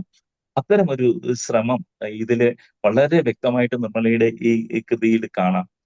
പിന്നെ ഇതിനകത്ത് എനിക്ക് തോന്നിയ ഒരു കാര്യം, ഇതൊരു പ്രവാസ ജീവിതം നയിക്കുന്ന ഒരു വ്യക്തിയുടെ അദ്ദേഹത്തിന്റെ ബാല്യകാലത്തിൽ അദ്ദേഹത്തിന് നേരിടേണ്ടി വന്ന അനുഭവങ്ങൾ, അതിന്റെ ഒരു ട്രോമ അദ്ദേഹം ജീവിതകാലം മുഴുവൻ കൊണ്ടുവരുന്നതും അദ്ദേഹത്തെ പിന്തുടരുന്നതും അതിന്റെ ഒരു അന്ത്യവുമാണ്. അപ്പൊ ഈ പ്രവാസം എന്ന ഒരു അവസ്ഥയുടെ ഒരു തീക്ഷ്ണത ഇതിലൂടെ നമുക്ക് വായിക്കുമ്പോൾ കിട്ടുന്നുണ്ട്. വാസ്തവത്തിൽ പ്രവാസം നമ്മൾ ഓരോരുത്തരും നമ്മുടെ സ്വന്തം സ്വദേശത്ത് നിന്ന് മാറി വേറൊരു രാജ്യത്ത് നിന്ന് ജീവിക്കുന്നതിനെയാണ് നമ്മൾ പ്രവാസം എന്ന് പറയുന്നതെങ്കിൽ പോലും, സ്വന്തം രാജ്യത്ത് ജീവിക്കുമ്പോൾ പോലും ഒരു വ്യക്തിയെ യഥാർത്ഥത്തെ പ്രവാസം എന്ന അവസ്ഥ അനുഭവിക്കുന്നുണ്ടെന്ന് ഈ കൃതി നമുക്ക് ബോധ്യപ്പെടുത്തി തരും. അതായത് നമ്മുടെ സ്വത്വം എന്താണ്, ആ സ്വത്വത്തിൽ നിന്ന് വേറിട്ട് നിർബന്ധിതമായി വേറെ ഏതൊക്കെ സാഹചര്യം കൊണ്ടാലും നിർബന്ധിതമായി വേറെ ഒരു പകർന്നാട്ടം നടത്തേണ്ടി വരുന്ന അവസ്ഥയാണ് വാസ്തവത്തിൽ പ്രവാസം എന്ന് പറയുന്നത്. വസിക്കേണ്ടടുത്ത് വസിക്കാനാവാതെ മറ്റൊന്നായി മാറുന്നത്. ഇപ്പൊ ഈ നോവലിലെ കഥാപാത്രമായ മാറ്റിനും സംഭവിക്കുന്ന അതാണ്. അദ്ദേഹത്തിന്റെ സ്വത്വം, ഐഡന്റിറ്റി എന്താണ്, ആ ഐഡന്റിറ്റിയിൽ അദ്ദേഹത്തിന് ജീവിക്കാനാവുന്നില്ല. അല്ലെങ്കിൽ അദ്ദേഹം അങ്ങനെ ജീവിക്കുമ്പോൾ അത് മറ്റുള്ളവർക്ക് അത് സ്വാഭാവികമായ ഒരു ജീവിതചര്യയായിട്ട് അനുഭവപ്പെടുന്നില്ല. അവിടെ ഉണ്ടാകുന്ന സംഘർഷങ്ങളാണ് വാസ്തവത്തിൽ ഈ കൃതിയിലൂടെ നിർമ്മല നമുക്ക് കാട്ടിത്തരുന്നത്. പിന്നെ നമ്മുടെ പുതിയ കാലഘട്ടത്തിലെ പ്രത്യേകിച്ചും അമേരിക്കയോ US പോലെയുള്ള വിദേശ രാജ്യങ്ങളിൽ നമ്മൾ പൊതുവെ കണ്ടുവരുന്ന ഒരു പുതിയ തരത്തിലുള്ള രാഷ്ട്രീയം, അല്ലെങ്കിൽ പലയിടങ്ങളിൽ നമ്മൾ കണ്ടുവരുന്ന വർണ്ണം വെടി, എന്തിനു പറയും, നമ്മുടെ സ്കൂളിൽ കുട്ടികൾ തോക്കും കൊണ്ട് വന്നിട്ട് സഹപാഠികളെ പോലും വെടിവെച്ച് വീഴ്ത്തുന്ന രീതിയിലുള്ള പുതിയ കാലഘട്ടം. അതുപോലെ ഇലക്ഷൻ എന്താണ്, ഇലക്ഷന്റെ പിന്നാമ്പുറങ്ങളിലുള്ള കളികളിലൂടെ എങ്ങനെ തന്റെ നേട്ടത്തിന് വേണ്ടി എങ്ങനെ ഉപയോഗിക്കും തുടങ്ങി നമ്മൾ പുതിയ കാലഘട്ടത്തിൽ കാണുന്ന ഒരുപാട് കാര്യങ്ങളെ നിർമ്മല വളരെ സർഗാത്മകമായ രീതിയിൽ വെറുതെ അത് എഴുതി വെക്കുകയല്ല, അതിൻ്റെ അകത്തൊരു സർഗാത്മകതയുണ്ട്. ഇതിന്റെ ഒരു രാഷ്ട്രീയത്തെ വളരെ മനോഹരമായിട്ട് അത് ഇതിലേക്ക് കൊണ്ടുവരുന്നു എന്നുള്ളതാണ് പ്രത്യേകത. പിന്നെ ഇതിന്റെ അകത്ത് നമ്മുടെ ഏറ്റവും അവസാനം നമ്മൾ കേരളത്തിൽ അനുഭവിച്ച വലിയൊരു പ്രളയം, ആ പ്രളയത്തെ ഈ കഥയുടെ ഒരു വലിയ ഒരു സന്ദർഭത്തിൽ വളരെ സമർത്ഥമായിട്ട് ഉപയോഗിക്കുന്നുണ്ട്. ജലം, ഇപ്പൊ കാക്കാത്തിയുടെ ഒരു പ്രവചനം എന്ന് പറയുന്ന രീതിയിൽ ഇതിൽ പറയുന്നുണ്ട്. അപ്പൊ ഈ കുട്ടിയെ ജലത്തിനടുത്ത് കൊണ്ടുപോകരുത്, കാരണം ജലം ഇവന് മാരകമാണ്, അല്ലെ ഇവന്റെ ജീവൻ ആപത്താണ് എന്ന് പറഞ്ഞുകൊണ്ട് ഒരു പ്രവചനം നടക്കുന്നുണ്ട്. അപ്പൊ ആ ഒരു പ്രവചനം കാരണം വീട്ടുകാരും എല്ലാവരും ജലത്തിൽ നിന്ന് ഇവനെ മാറ്റി നിർത്തി സംരക്ഷിച്ചാണ് കൊണ്ടുവരുന്നതെങ്കിൽ പോലും ഒടുവിൽ ആ ജലത്തിന്റെ ദ്രവത്വം ഇവനെ ഏറ്റെടുക്കുകയാണ്. അപ്പൊ ഈ കാക്കാത്തിയുടെ പ്രവചനം എന്ന് പറയുന്നത് ഈ കൃതിയിൽ കാക്കാലത്തി എന്നാണ് ഇതിൽ ഉപയോഗിച്ചിരിക്കുന്നത്, നിങ്ങൾ കാക്കാത്തി എന്നാണ് പറയാറ്. അപ്പൊ ഈ കൃതിയിൽ ഉപയോഗിച്ചിരിക്കുന്നത് വാസ്തവത്തിൽ കാലം തന്നെയായിട്ടാണ് എനിക്ക് തോന്നുന്നത്. കാലം അല്ലെങ്കിൽ പ്രകൃതി അല്ലെങ്കിൽ പ്രപഞ്ചം. നേരത്തെ ഞാൻ പറഞ്ഞ ഒരു വിത്ത് ഉണ്ടായിട്ട് അത് സ്വയം ഒരു വൃക്ഷമായി മാറുവാനുള്ള സകല പ്രേരണകളും ആ വിത്തിൽ രൂഢമൂലമായി അതിൽ മുദ്രിതമായിരിക്കുന്നത് പോലെ കാലത്തിന്റെ ഒരു നിശ്ചയം അത് സംഭവിക്കുന്നു. അപ്പൊ അത് പ്രപഞ്ചം എന്ത് നിശ്ചയിച്ചിരിക്കുന്നു അതിലേക്ക് നമുക്ക് അതിലേക്ക് ചെന്ന് ചേരാനല്ലാതെ നമുക്കതിൽ നിന്നും ഒഴിഞ്ഞു മാറാനാവില്ല എന്നതുപോലെ കാലത്തിന്റെ ഒരു നിശ്ചയമായിട്ട് മാത്യുവിന്റെ ഒരു അന്ത്യം തന്റെ ചേട്ടന്റെ മകൾ ഇന്ദിരയുടെ അവനെയും രക്ഷപ്പെടുത്തുകയാണ്. വാസ്തവത്തിൽ ഈ കുടുക്കിൽപ്പെട്ട സ്വത്ത് പ്രതിസന്ധി നേരിടുന്ന ജീവിതം എന്ന് പറയുന്നത് തന്റെ കൈപ്പിടിയിലല്ലാതെ പോകുന്ന ഒരു നിസ്സഹായ ജന്മത്തെ കൂടി രക്ഷപ്പെടുത്താനുള്ള ശ്രമത്തിൽ ഇവർ രണ്ടുപേരും കാലത്ത് വിലയം പ്രാപിക്കുന്ന ഒരു അവസ്ഥ. അതൊക്കെ വളരെ ഭംഗിയായിട്ട് നിർമ്മല ഈ നോവലിൽ കൊണ്ടുവന്നിട്ടുണ്ട്. പിന്നെ ഇതിലെ അധ്യായങ്ങൾ ഒരു 5-6 ഖണ്ഡങ്ങളായിട്ടാണ് തിരിച്ചിരിക്കുന്നത്. അപ്പം മദ്യപാനാസക്തി എന്നുള്ളത് ഈ കൃതിയുടെ ഒരു കേന്ദ്ര സ്വഭാവമായിട്ട് വരുന്നത് കൊണ്ട് ഇതിനെ 6 ഖണ്ഡങ്ങളായിട്ട് തിരിഞ്ഞ് പലതരം മദ്യങ്ങളെ കുറിച്ചുള്ള ഒരു വിജ്ഞാനീയം കൂടിയായിട്ട് ഈ കൃതിയെ അതൊരു രചനാതന്ത്രമായിട്ട് ഉപയോഗിച്ചിരിക്കുകയാണ്. രചനാതന്ത്രമായിരിക്കെ തന്നെ ഈ നോവലിന്റെ ആന്തരസത്തയോട് ചേർന്ന് നിൽക്കുന്നുണ്ട് ആ മദ്യത്തെ. ഇത് തീർച്ചയായിട്ടും അതായത് ലഹരി എന്ന് പറയുന്ന ഇതിന് അടിമപ്പെട്ടു പോകുന്ന ഒരു മനുഷ്യൻ തന്റെ യഥാർത്ഥത്തിലുള്ള വികാരങ്ങളിൽ നിന്ന് എങ്ങനെ ഭിന്നിച്ചു പോകുന്നു എന്നുള്ളതിന്റെ ഒരു നേർചിത്രം കൂടിയായിട്ട് ഇത് മാറുന്നുണ്ട്. എനിക്കൊന്ന് നിങ്ങളൊക്കെ നിർമ്മലയുടെ ഈ നോവലിനെ കുറിച്ച് കൂടുതൽ സംസാരിക്കും എന്ന് തന്നെ ഞാൻ ആഗ്രഹിക്കുകയാണ്. അപ്പോൾ നമുക്ക് കൂടുതൽ അതേക്കുറിച്ച് കേൾക്കാം. എന്തെങ്കിലും ചോദിക്കുകയാണെങ്കിൽ ഞാനും സംസാരിക്കും. പക്ഷെ നിർമ്മലയോട് എനിക്ക് ചോദിക്കാനുള്ള 1-2 കാര്യങ്ങൾ ഞാൻ വിചാരിച്ചു. അതായത് നിർമ്മലയുടെ ഒരു നോവലിന്റെ വഴികൾ എന്ന് പറഞ്ഞു തുടക്കത്തിൽ, ഇതാണ് ആ പുസ്തകം, അതിന്റെ തുടക്കത്തില് കുറച്ച് നോവൽ അനുഭവത്തെ കുറിച്ച് എങ്ങനെ ആ നോവലിലേക്ക് എത്തി എന്നുള്ളതിനെ കുറിച്ചൊക്കെ ചില സൂചനകൾ ഇതിനകത്ത് ഇടുന്നുണ്ട്. എനിക്ക് ഏറ്റവും ഇഷ്ടപ്പെട്ട ഒരു വരിയുണ്ട്. അതായത് ഈ നോവലിലേക്കുള്ള ഒരു പ്രവേശിക എന്ന് നമുക്ക് പറയാവുന്ന, മനുഷ്യരെല്ലാം മാലാഖമാരായി ജനിക്കുന്നു, പക്ഷെ ചിറക് വെട്ടിയും പൊള്ളിച്ചും നോവിച്ചും ജീവിതം അവരെ മറ്റെന്തൊക്കെയോ ആക്കി മാറ്റുന്നു. ഇതാണ് യഥാർത്ഥത്തിൽ പ്രവാസം എന്ന് പറയുന്നത്. എല്ലാവരുടെയും ഉള്ളിൽ, എല്ലാ മനുഷ്യന്റെ ഉള്ളിൽ ഒരു മാലാഖയുടെയും ഒരു ചെകുത്താന്റെയും സാധ്യത നിലനിൽക്കും. ഈ സാധ്യതയിലേക്ക്, ഏത് സാധ്യതയിലേക്ക് നമ്മെ സാഹചര്യങ്ങൾ എത്തിക്കും, നമ്മളെ ചെത്തിയൊരുക്കി മാറ്റെന്നുള്ള മാലാഖയുടെ ചിറകുകൾ വെട്ടിയും പൊള്ളിച്ചും നോവിച്ചും അയാളെ മറ്റെന്തൊക്കെയോ ആക്കി മാറ്റുന്ന ആ സാമൂഹ്യ സാഹചര്യത്തിന്റെ, അതിന്റെ പ്രതിസന്ധിയുടെ വളരെ മനോഹരമായ ഒരു ചിത്രമായിട്ട് ഇത് മാറുന്നുണ്ട്. പിന്നെ ഇതിൻ്റെ അകത്ത് എനിക്ക് ഭയങ്കര രസകരമായിട്ട് തോന്നിയത്, നമുക്കറിയാം ഒരു വ്യക്തിയുടെ ഉള്ളിലേക്കുള്ള നമ്മുടെ ഒരു സഞ്ചാരം, അവന്റെ ഉള്ളിലേക്ക് നമുക്ക് സഞ്ചരിക്കുക എന്ന് പറഞ്ഞു കഴിഞ്ഞാൽ അതിന് 2 രീതിയിൽ, ഒന്ന് അനുഭവത്തിന്റെ തീക്ഷ്ണത കൊണ്ടും ഭാവനയുടെ തീവ്രമായ സഞ്ചാരം കൊണ്ടും അത് സാധിക്കും. ഇവിടെ നിർമ്മല ഒരു പുരുഷനായ മാറ്റിന്റെ ഉള്ളിലേക്ക് കടന്ന് ഒരു പുരുഷന് മാത്രം സ്വകാര്യമായിട്ട്, ഒരു പുരുഷനാണെങ്കിൽ മാത്രം അനുഭവിക്കുന്നതായ വിഷയങ്ങളുടെ ആഴത്തിലേക്ക് കടന്നു ചെല്ലാൻ ഇത് എഴുതി ഒരു സ്ത്രീയുടെ മനസ്സാണ് ഇതിലൂടെ കടന്നു പോയത് എന്ന് നമ്മെ ചിലപ്പോൾ അമ്പരപ്പിക്കുന്ന ചില ഘട്ടങ്ങളിലൂടെയും വളരെ സമർത്ഥമായിട്ട് കടന്നു പോകുവാനായിട്ട് നിർമ്മലയ്ക്ക് ഇതിലൂടെ സാധിക്കുന്നുണ്ട്. ഒരുപക്ഷെ നിർമ്മല സംസാരിക്കുമ്പോൾ അതേക്കുറിച്ച് എങ്ങനെയാണ് അങ്ങനെ ഒരു മുന്നൊരുക്കം, പിന്നെ അതുപോലെ ഭാഷാപരമായിട്ടുള്ള അതിജാഗ്രത എന്ന് പറയാം. അലസമായ ഒരു എഴുത്തല്ല. എനിക്ക് തോന്നി അവരത് എഴുതിയേക്കാം, ഇത്ര കാലം കൊണ്ട് ഒരെണ്ണം പൂർത്തിയേക്കുക എന്നുള്ള ഒരു നിസ്സാരതയല്ല. അതിനേക്കാൾ ഞാൻ എഴുതുന്നത് നന്നായിരിക്കണം എന്നുള്ള ഒരു ജാഗ്രത, വെട്ടിത്തിരുത്തല്, എഡിറ്റിങ്ങുകളുടെ ഒരു ജാഗ്രത ഇതിലും കാണാം. പിന്നെ എല്ലാ കൃതികളും നമുക്കറിയാം, ഞാൻ ഉൾപ്പെടെ എല്ലാവരും എഴുതിയാൽ അതിൻ്റെതായ എല്ലാ പോസിറ്റീവ് വശങ്ങളും ചിലപ്പോൾ ചെറിയ നെഗറ്റീവ് വശങ്ങളും ഒക്കെ ഉണ്ടാവും. അത് ഒരു കൃതിയുടെ ഇതായിട്ട് എല്ലാ കൃതികളിലും, എൻ്റെ ഉൾപ്പെടെയുള്ള സകല കൃതികളിലും അതുണ്ടാകും. ഇതിനെക്കുറിച്ചൊന്നുമല്ല. പക്ഷെ ഭാഷയുടെ ഈ ജാഗ്രത എന്തായിരുന്നു, അതിന്റെ എഡിറ്റിംഗ് പ്രോസസ് എങ്ങനെയാണ് നിർമ്മല അതിനെ സമീപിച്ചത് എന്നറിയുവാൻ ഒരുപക്ഷെ മറ്റുള്ളവർക്കും താല്പര്യം ഉണ്ടാവും. അതിനെക്കുറിച്ച് നിർമ്മല ഒന്ന് സംസാരിച്ചെങ്കിൽ നന്നായിരിക്കുമെന്ന് ഞാൻ ആഗ്രഹിക്കുന്നു. അതുപോലെ ഈ പുരുഷ മനസ്സിലൂടെ, ഇതര മനസ്സിലൂടെയുള്ള ഈ സഞ്ചാരത്തെ എങ്ങനെ ഫലപ്രദമാക്കുവാനായിട്ട് അതിന് വേണ്ടി എങ്ങനെ അധ്വാനിച്ചു എന്നുള്ളത്. മറ്റൊന്ന്, ഈ 6 ഖണ്ഡങ്ങളായിട്ട് വിഭജിക്കുമ്പോൾ ഒരു രചനാതന്ത്രം, ഒരു സ്ട്രക്ചർ എന്ന നിലയ്ക്ക് മാത്രമാണ് ഇപ്പം വീഞ്ഞ്, വിസ്കി, വോഡ്ക എന്നൊക്കെ പറഞ്ഞ് തലക്കെട്ട് കൊടുത്ത് അതിനെക്കുറിച്ചുള്ള ഇനി ഒന്നും നമ്മൾ വേറെ എവിടെയും റെഫർ ചെയ്യേണ്ട ആവശ്യമില്ലാത്തതൊന്നും സകല കാര്യങ്ങളും അതിലേക്ക് എത്തിക്കുന്നുണ്ട്. അപ്പൊ ഇതിനെ ഈ നോവലിലേക്ക് നിബന്ധിക്കുന്നതിന് പിന്നെ പ്രവർത്തിച്ച ആ സ്ട്രക്ചറിനെ കുറിച്ചുള്ള ആ വിചാരം എന്തായിരുന്നു തുടങ്ങി ഒരു 2-3 പോയിന്റ്സ് നിർമ്മല ഇതേക്കുറിച്ച് സംസാരിക്കുമെങ്കിൽ നന്നായിരുന്നു. എല്ലാവരും ഈ പുസ്തകം നിർബന്ധമായും വായിക്കണം തന്നെ ഞാൻ ആഗ്രഹിക്കുന്നു. അത് നിർമ്മലയുടെ എഴുത്തു വഴിയിലെ സർഗയാത്രയിലെ ഒരു നല്ല നാഴികക്കല്ല് തന്നെയാണ്. നമുക്ക് തുടർന്നും ഒരുപാട് ശക്തമായ കൃതികൾ പ്രതീക്ഷിക്കാം എന്നുള്ളതിന്റെ ദൃഢമായ സൂചന കൂടിയാണ് ഇത്. ഞാൻ അധികം ദീർഘിപ്പിക്കുന്നില്ല, കാരണം നമുക്ക് ഇനിയും ഒരുപാട് സംസാരിക്കാനുള്ളതാണല്ലോ. അപ്പൊ ഇത്രയൊക്കെ പറഞ്ഞുകൊണ്ട് ഞാൻ തൽക്കാലം നിങ്ങളിലേക്ക് ഇത് വിടുകയാണ്. എന്തെങ്കിലും ചോദ്യങ്ങൾ എന്നോടുണ്ടെങ്കിൽ ചോദിക്കാം, നിർമ്മലയോടും ചോദിക്കാം. അതുവഴി നമുക്ക് തുടർന്ന് സംവദിക്കാമെന്ന് കരുതുന്നു. നിർമ്മല അൺമ്യൂട്ട് ചെയ്ത് സ്റ്റാർട്ട് ചെയ്തോളൂ.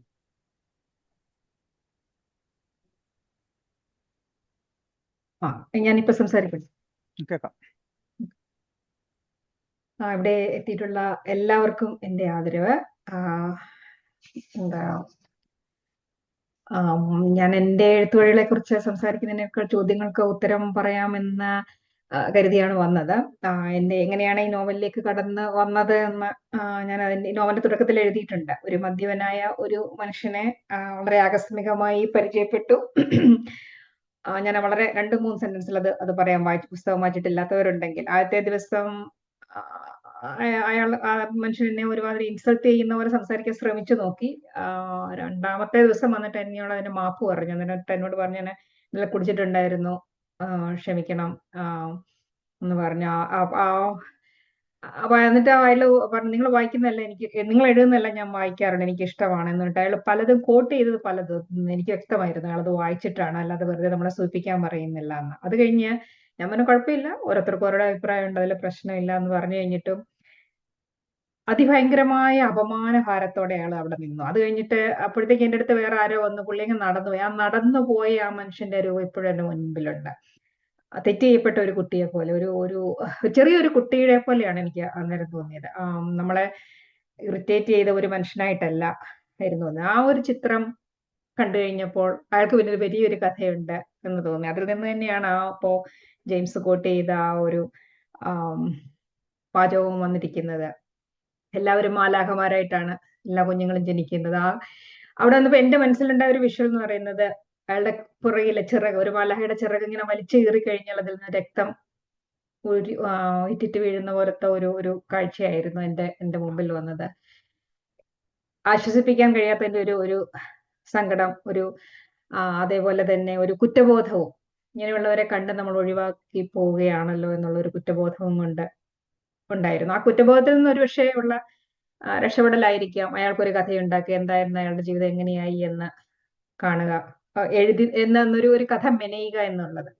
അതിനുശേഷമാണ് ഞാൻ ഇതും ഇതിൽ പറഞ്ഞിട്ടുണ്ട്, ഡോക്ടർ എബ്രഹാം മൊറീസിന്റെ ടെന്നീസ് പാർട്ണർ വായിക്കുന്നത്. ടെന്നീസ് പാർട്ണറിനകത്ത് പറയുന്നത് ഈ അഡിക്ഷൻ ഒരു രോഗമാണ്, അതൊരു ജെനറ്റിക്സിന്റെ ഒരു പ്രോബ്ലമാണ്. അവരുടെ അഡിക്ഷൻ ഉള്ളവരുടെ തലച്ചോറിന്റെ ഘടനയും അതില്ലാത്തവരുടെ ഘടനയും തമ്മിൽ വ്യത്യാസം ഉണ്ടെന്നുള്ളതാണ്. അതെനിക്ക് ഒരിക്കലും അറിയാത്തൊരു കാര്യമാണ്. അത് ഭയങ്കര ഒരു വലിയൊരു ഒരു അറിവും ഒരു ഷോക്കുമായിരുന്നു. നമ്മൾ എപ്പോഴും മദ്യപാനികളെ നമ്മൾ കുറ്റപ്പെടുത്തുകയാണ് ചെയ്യുന്നത്, പൊതുവെ സമൂഹം. എനിക്കും അങ്ങനെ തന്നെയായിരുന്നു. അവർ വേണ്ടാന്ന് വെച്ചിട്ടാണ്, അവർക്ക് വേണമെങ്കിൽ അതിൽ നിന്ന് മാറാം, അല്ലെങ്കിൽ അങ്ങനെയൊക്കെ. ഒരുപക്ഷെ അതൊരു രോഗമാണെന്ന് നമ്മൾ ഒരിക്കലും തോന്നുന്നില്ല. കേരളത്തിലെ പൊതുവെ അല്ലെങ്കിൽ ഇന്ത്യക്കാർക്ക് തന്നെ മുൻപന്തിയിൽ നിൽക്കുന്നതാണ് പ്രമേഹം, അതുപോലെ കൊളസ്ട്രോള്. ഇത് ഉള്ളവരെ ഒക്കെ നമ്മൾ സഹതാപത്തോടെ നോക്കും, നമ്മൾ അവരെ കുറ്റപ്പെടുത്തില്ല. പക്ഷേ മദ്യപാനികളെ അല്ലെങ്കിൽ അഡിക്ട്സിനെ നമ്മൾ എപ്പോഴും കുറ്റപ്പെടുത്തും. അവര് ശ്രമിക്കാത്തത് കൊണ്ടാണ് എന്നാണ് ഞാൻ ഉൾപ്പെടെ പൊതുവെ കാണുന്നത്. അപ്പൊ അതിനൊരു മാറ്റം വരുത്തണം, അതിനൊരു വ്യത്യസ്തമായ ഒരു കാഴ്ച കൊടുക്കണം എന്നുള്ളൊരു ഉദ്ദേശത്തോടുകൂടിയാണ് എഴുതിയത്. പിന്നെ ജെയിംസ് ചോദിച്ച 3 കാര്യങ്ങൾക്ക് ഞാൻ ഉത്തരം പറയാം. ഒന്ന്, ഒരു പുരുഷന്റെ കണ്ണിലൂടെ ലോകത്തെ കാണുന്ന എഴുതുന്നത്. അതിന് വളരെ ശ്രദ്ധാപൂർവം ചെയ്തത് തന്നെയാണ്. അത് സത്യം പറഞ്ഞാൽ ഇത് ഞാൻ ഒരു ആർട്ടിക്കിളിൽ വായിച്ചതാണോ, ഒരു എഴുത്തിന്റെ ഒരു കോഴ്സ് എടുത്തപ്പോ പഠിച്ചതാണോ എന്ന് എനിക്ക് ഓർമ്മയില്ല. അവര് പറയുന്നത്, നിങ്ങൾ ഒരു മുറിയിലേക്ക് പോകുമ്പോൾ ഒരു പുരുഷൻ കാണുന്നതും ഒരു സ്ത്രീ കാണുന്നതും വ്യത്യസ്തമായ കാഴ്ചകളായിരിക്കും. അത് ഒരു ഉദാഹരണം പറഞ്ഞാൽ, നിങ്ങൾ ഒരു മുറിയിലേക്ക് കയറി ചെല്ലുമ്പോൾ സ്ത്രീകളാണെങ്കിൽ അവിടുത്തെ മേശയുടെ വിരി കാണും. വിരിയിലെ ഏത് തരത്തിലുള്ള വിരിയാണ്, ഏത് മെറ്റീരിയൽ ആണ് എന്ന് വരെ ചിലപ്പോൾ തിരിച്ചറിയും. അതിന് പുറത്തെ പൂപ്പാത്രം കാണും. ആ പൂപ്പാത്രങ്ങൾ എന്തൊക്കെ പൂക്കളായിരുന്നു, ആ പൂക്കളുടെ നിറം അങ്ങനെയൊക്കെ കാണും. ഒരുപക്ഷെ പുരുഷൻ അതായിരിക്കുകയില്ല കാണുന്നത്. അയാൾ അവിടെ വെച്ചിരിക്കുന്ന ഷെൽഫായിരിക്കും. ഷെൽഫിലെ ഒരു മദ്യക്കുപ്പി ഉണ്ടെങ്കിൽ അത് കാണും, അല്ലെങ്കിൽ ഏതെങ്കിലും അവിടെയുള്ള ഒരു ചിത്രമായിരിക്കും. ആ ചിത്രം തന്നെ അത് തൂക്കിയിരിക്കുന്ന ഒരുപക്ഷെ ആണിയായിരിക്കും അയാൾ കാണുന്നത്. അത് അവരുടെ കണ്ണിൽപ്പെടുന്ന ഡീറ്റെയിൽസ് എന്ന് പറയുന്നത്. അപ്പോൾ ആ ഒരു തരത്തിൽ അനലൈസ് ചെയ്യണം നമ്മളെ കാഴ്ചകളെ, പുരുഷന്റെ കാഴ്ചകളെയും പുരുഷന്റെ ചിന്തകളെയും. അത് ഒരു വലിയൊരു പാഠമായിട്ടാണ് എനിക്ക് തോന്നിയത്. എന്തെഴുതുമ്പോഴും ഒക്കെ ഇതിപ്പോ ഞാൻ ചിന്തിക്കുന്ന പോലെയാണോ, അല്ല അങ്ങനെയല്ല ഇരിക്കും മാറ്റ് ചിന്തിക്കുന്നത് എന്ന് ബോധപൂർവം വിചാരിച്ചിട്ട് അത് പല സ്ഥലത്തും മാറ്റി പല പ്രാവശ്യം എഡിറ്റ് ചെയ്തിട്ടുണ്ട്. അത് ജെയിംസ് അതുപോലെ തന്നെ ചോദിച്ചതാണ് ഭാഷയുടെ ജാഗ്രത. എനിക്ക് ഏറ്റവും ഇഷ്ടമുള്ള സാധനം ഭാഷയാണ്. ഭാഷ എന്നെ ഭ്രമിപ്പിക്കും. എനിക്ക് തോന്നുന്നു കഥയെക്കായാലും ചിലപ്പോൾ കഥ പ്രധാനമാണ്, കഥയ്ക്ക് പ്രാധാന്യമില്ല എന്നല്ല, ഭാഷയാണ് എന്നെ കൂടുതൽ വായനയിലേക്കും സാഹിത്യത്തിലേക്കും അടുപ്പിക്കുന്നത് എന്നെനിക്ക് തോന്നുന്നു. എനിക്ക് അനിത തമ്പി ഒരു അഭിമുഖത്തിൽ പറഞ്ഞിട്ടുണ്ട്, കവിതയിലെ ആശയത്തെക്കാൾ കൂടുതൽ അതിന്റെ ഭാഷയുടെ സൗന്ദര്യമാണ് അവരെ ഭ്രമിപ്പിക്കുന്നത്. അപ്പൊ ഞാൻ ഓർത്തോ എന്നെ പോലെ വേറെ ആരെങ്കിലും ഉണ്ടല്ലോ എന്ന്. ഞാൻ ഓർത്ത് എനിക്ക് എന്റെ ഒരു പ്രശ്നമായിട്ടാണ്, എനിക്കൊരു പ്രശ്നം എന്നല്ല, കാരണം അതിന്റെ ആശയം അല്ലെങ്കിൽ അതിന്റെ കഥയല്ലേ നമ്മളെ കൂടുതൽ ആകർഷിക്കേണ്ടതെന്ന് ഞാൻ അല്ല എന്ന് ഞാൻ സ്വയം ചോദിക്കാറുള്ളതാണ്. പക്ഷെ അതല്ല, ആ ഭാഷയുടെ സൗന്ദര്യമാണ് എന്നെ പല കൃതികളെയും ഇഷ്ടപ്പെടാൻ പ്രേരിപ്പിക്കുന്നത്. കാരണം കഥ എന്ന് പറഞ്ഞാൽ ബേസിക്കലി എനിക്കൊന്നും എല്ലാ കഥകളും ഒന്ന് തന്നെ, സങ്കടം, ദുഃഖം, സന്തോഷം, ആ തരത്തിലുള്ള പര്യവസാനിക്കുമ്പോൾ ഭാഷയുടെ സൗന്ദര്യം കൊണ്ടാണ് എഴുത്ത് നമ്മളെ ആകർഷിക്കുന്നത്. അതുകൊണ്ട് തന്നെ ഞാൻ പല പ്രാവശ്യം എഡിറ്റ് ചെയ്യും. അത് അല്ല വേറൊന്ന് ഒരു സ്വയം വിമർശനമായിട്ട് ഞാൻ എടുക്കുന്നത്, ഞാൻ രണ്ടാമത് വായിക്കുമ്പോൾ ഓർക്കും ഇതൊക്കെ വായിച്ചിട്ട് ഞാൻ എന്റെ ചിന്ത പോലെ ഇരിക്കുന്നത്, എന്ത് ബോറാണെന്ന് കരുതി വീണ്ടും അതിനെ മാറ്റാൻ ശ്രമിച്ചു നോക്കാറുണ്ട്. ഈ നോവൽ കരയിലെ മീനുകൾ ഞാൻ 6 പ്രാവശ്യം എഡിറ്റ് ചെയ്തു. സാധാരണ എനിക്ക് അറിയില്ല ഞാൻ എത്ര പ്രാവശ്യം എഡിറ്റ് ചെയ്യുന്ന അറിയില്ല. ഈ പ്രാവശ്യം ഞാൻ കൊണ്ട് ഓർത്ത്, ഞാൻ ഓരോ പ്രാവശ്യം എഡിറ്റ് ചെയ്യുമ്പോഴത് എഴുതി വെക്കണമെന്ന് വിചാരിച്ചിട്ട്. എനിക്ക് തോന്നുന്നു അതിന്റെ ആദ്യത്തെ ഡ്രാഫ്റ്റ് തീർക്കാൻ 1 വർഷത്തോളം എടുത്തുള്ളൂ. അത് കഴിഞ്ഞിട്ട് ഒരു 2 വർഷത്തോളം ഞാൻ ഇതിനെ പല പ്രാവശ്യം എഡിറ്റ് ചെയ്തു. അങ്ങനെ എഡിറ്റിങ്ങിൽ ഓരോ പ്രാവശ്യം എഡിറ്റ് ചെയ്യുമ്പോഴും അത് കൂടുതൽ ശ്രദ്ധയോടെ ആ ഭാഷയ്ക്ക് ഞാൻ പ്രാധാന്യം കൊടുക്കാറുണ്ട്.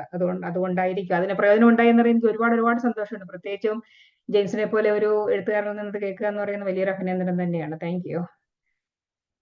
മറ്റൊരു ചോദ്യം ചോദിച്ചത് എന്തുകൊണ്ടാണ് 6 മദ്യങ്ങൾ എന്ന്. അത് എനിക്ക് ആ ചോദ്യം ചോദിച്ചത് എനിക്ക് വളരെ സന്തോഷമുണ്ട്. കാരണം അത് ഇതുവരെ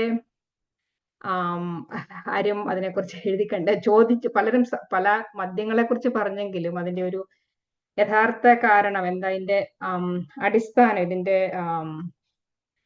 ഈ സ്ട്രക്ചറിന്റെ പിന്നിൽ എന്ന് പറയുന്നത്, ഇത് ആദ്യം ഞാൻ വിചാരിച്ചു ഒരു അച്ഛൻ മകൻ എഴുതുന്ന കത്തുകളായിട്ട് എഴുതാവുന്ന, ഓരോ കത്തും ഓരോ മദ്യത്തെക്കുറിച്ച്, ആ മദ്യത്തിന്റെ പല മദ്യക്കൂട്ടുകളുണ്ട്, ഇത് അടിസ്ഥാന മദ്യങ്ങളാണ്. മറ്റ് മദ്യക്കൂട്ടുകളെ കുറിച്ചും അതിനെ വിശദീകരിച്ചിട്ട് ജീവിതവുമായി കൂട്ടിയിണക്കി. അങ്ങനെ വെച്ചാൽ ഈ മാറ്റിന്റെ മൂത്ത മകന് അച്ഛനോട് ഭയങ്കര ദേഷ്യമുണ്ട്, ബഹുമാനമില്ല, അത് അയാളെ ഒരുപാട് വിഷമിപ്പിക്കുന്നുണ്ട്. അപ്പോൾ ആ മകനോട് ഏറ്റു പറഞ്ഞുകൊണ്ട് എഴുതുന്ന എഴുത്തുകളായിട്ടാണ് ഞാൻ വിചാരിച്ചത്. പക്ഷെ അങ്ങനെ എഴുതുമ്പോ നമുക്ക് സംഭാഷണങ്ങളൊന്നും എഴുതാൻ പറ്റില്ല. ഞാനങ്ങനെ കണ്ടിട്ടുണ്ട് പലരും എഴുത്തെഴുതുമ്പോൾ അതിൽ സംഭാഷണങ്ങൾ കൂടുന്നു, പക്ഷെ അതൊരു ശരിയായിട്ടുള്ള എഴുത്തിന്റെ സ്ട്രക്ചർ അല്ല. അത് കഴിഞ്ഞിട്ട് വിചാരിച്ച ഈ നോവലിലെ 6 തരം മദ്യങ്ങൾ, ആദ്യം തന്നെ വൈൻ കയ്യിൽ പിടിച്ചുകൊണ്ട്, ഇടത് കൈയിൽ വൈൻ പിടിച്ചുകൊണ്ട് അയാള് മെഴുകുതിരി ഊതിക്കെടുത്തിട്ട് മനസ്സിലാഗ്രഹിക്കുന്നത് ഈഗിൾസ് ജയിക്കണം എന്നാണ്. ഈഗിൾസ് ജയിക്കാൻ യാതൊരു സാധ്യതയില്ലാത്ത ഒരു ഗെയിമായിരുന്നു അത്. പക്ഷെ മെഴുകുതിരി എല്ലാം കെടുന്നില്ല. അതുകൊണ്ട് എല്ലാവരും വീണ്ടും പറയുന്നുണ്ട്, നീ എന്തെങ്കിലും ആഗ്രഹിക്കണം. കാരണം ജീവിതത്തിൽ അന്ന് വരെ അയാൾക്കൊരു ബർത്ത്ഡേ കേക്ക് ഉണ്ടായിട്ടില്ല. അതൊരു അമേരിക്കൻ ആചാരമാണെങ്കിൽ കൂടി അയാൾ അതിന് പ്രിപ്പയർഡ് ആയിട്ടല്ല വന്നത്. അപ്പോ അയാൾ നോക്കുമ്പോൾ 55ാമത്തെ ബർത്ത്ഡേ ആണ്. 5 എന്ന ആ മെഴുകുതിരി നോക്കിയിട്ട് ജീവിതത്തിലെ 5 ആഗ്രഹങ്ങളെങ്കിലും സാധിച്ചു തരണേ ഉടയ തമ്പുരാനെ എന്ന വൈൻ കൈപ്പിടിച്ച് ആഗ്രഹിക്കുകയാണ്. മറ്റൊന്നും ആഗ്രഹിക്കാൻ അറിയാതെ ഊതിയിട്ടും കെടാതെ നിന്ന മെഴുകുതിരി സർവ്വശ്വാസവും എടുത്ത് ഞാൻ ഊതിക്കെടുത്തി. അത് കഴിഞ്ഞിട്ടാണ് ഈ 5 മദ്യങ്ങളും വരുന്നത്. അത് റമ്മാണ് ആദ്യത്തേത്. വരുന്നവര് ജോലിക്ക് പോകാൻ വൈകിപ്പോയി. അപ്പോ കുപ്പിയിൽ ഇറുകെ പിടിച്ച സമയം 7 റം, ബാക്കിയുടെ ഇത്തിരിക്കോളം റം ഞാൻ വായിലേക്ക് ഒഴിച്ചു. സമയം 7:30 ക്ലോക്കിൽ കണ്ട് പരിഭ്രമിച്ച് ഞാൻ കുപ്പിയിൽ ഇറുകെ പിടിച്ച് പ്രാർത്ഥിച്ചു പോയി, ഉടയ തമ്പുരാനെ റോഡിൽ നിന്ന് വണ്ടികളെ എല്ലാം ഒന്നും വേണ്ടി ട്രാഫിക് ഒന്ന് മാറ്റിത്തരണേന്ന്. അന്നാണ് അയാൾ ആക്സിഡന്റിൽ പെടുന്നത്. അപകടം കാരണം ഹൈവേ അടച്ചു, വാഹനങ്ങളെല്ലാം റോഡിൽ നിന്ന് പോലീസ് വേറെ വഴിക്ക് തിരിച്ചു വിട്ടു. ആ റോഡിൽ ഒരൊറ്റ വണ്ടി പോലും ഉണ്ടായിരുന്നില്ല, സൈറൺ മുഴക്കി പോകുന്ന ആ ആംബുലൻസ്, അയാൾ കിടക്കുന്ന ആംബുലൻസ് അല്ലാതെ. പിന്നെ ഉള്ള വണ്ടം വോഡ്കയാണ്. നിറവും മണവും ഇല്ലാത്തത് കൊണ്ട് വളരെ സേഫ് എന്ന് വിചാരിക്കുന്ന ഒരു മദ്യം. ഞാനിത് പറഞ്ഞാൽ വായിക്കാത്തവരുണ്ടെങ്കിൽ അതിന്റെ രസം പോവുമെങ്കിൽ ഞാൻ വേണമെങ്കിൽ സൂചന തന്നു വിടാം. അതും ഒരു കൈ മുറുകെ പിടിച്ചുകൊണ്ട് ആഗ്രഹിക്കുന്നുണ്ട് ഈ ജോലി ഒന്ന് തീർത്തു തരണേന്ന്. കാരണം ആ ബോസിനെ കൊണ്ട് അയാൾ വല്ലാതെ പൊറുതിമുട്ടിയിട്ട്. അതേപോലെ തന്നെ ഈ ഓരോ മദ്യത്തിന് ഓരോ 6 ഇതിലുള്ളത് കഴിഞ്ഞിട്ട് അയാൾ ആഗ്രഹിക്കുന്ന ആഗ്രഹങ്ങളെല്ലാം സാധിക്കുന്നുണ്ട്. പക്ഷേ ഇത് കുരങ്ങിന്റെ കൈപ്പത്തി എന്ന മങ്കീസ് എന്ന പ്രസിദ്ധമായ കഥ പോലെ നമ്മുടെ ആഗ്രഹം സാധിക്കുന്നുണ്ടെങ്കിലും അത് വളരെ വിപരീതമായ രീതിയിലാണ് ജീവിതത്തെ ബാധിക്കുന്നത്. ഈ കുരങ്ങിന്റെ കൈപ്പത്തി എന്നുള്ള കഥ ഈ നോവലിൽ ഞാൻ ചേർത്തിരുന്നു. പക്ഷെ എഡിറ്റ് ചെയ്തവരും അതേപോലെ മാതൃഭൂമിയും പറഞ്ഞത് ചേർക്കാത്തതായിരിക്കും നല്ലത്. അപ്പൊ അതിന്റെ ആ ഒരു സസ്പെൻസ് എന്ന് പറയാൻ പറ്റില്ല, അത് വായനക്കാർ വായിച്ച് അറിയേണ്ടതാണ് എന്ന് പറഞ്ഞതുകൊണ്ട് അത് അതിൽ നിന്ന് മാറ്റിയതാണ്. വില്യം വൈമാർക്ക് ജേക്കബ്സ് എഴുതിയ മങ്കീസ് പോ എന്ന കഥയാണ്. അത് കേട്ടില്ലാത്തവർക്ക് റെഫർ ചെയ്തത് ഓൺലൈനിലുണ്ട്. ഒരു കുരങ്ങിന്റെ കൈ പിടിച്ചുകൊണ്ട് ആഗ്രഹിക്കുന്ന 3 കാര്യങ്ങൾ സാധിക്കുക. 3 കാര്യവും എങ്ങനെയാണ് വിപരീതമായി പോകുന്നത്. ഈ നോവൽ എഴുതാൻ തുടങ്ങുന്നതിന് മുമ്പ് ആ കഥ എന്റെ മനസ്സിലേക്ക് വന്നു. ഈ നോവലിനെ കുറിച്ച് എഴുതുന്ന കാര്യം ആലോചിച്ച് വന്നപ്പോ അപ്പോഴാണ് ഓർത്ത്, ഓക്കെ, ഈ കഥ ഇതിന്റെ പശ്ചാത്തലമായി ഉപയോഗിക്കാമെന്ന് വിചാരിച്ച് അങ്ങനെയാണ് എഴുതാൻ തുടങ്ങിയത്.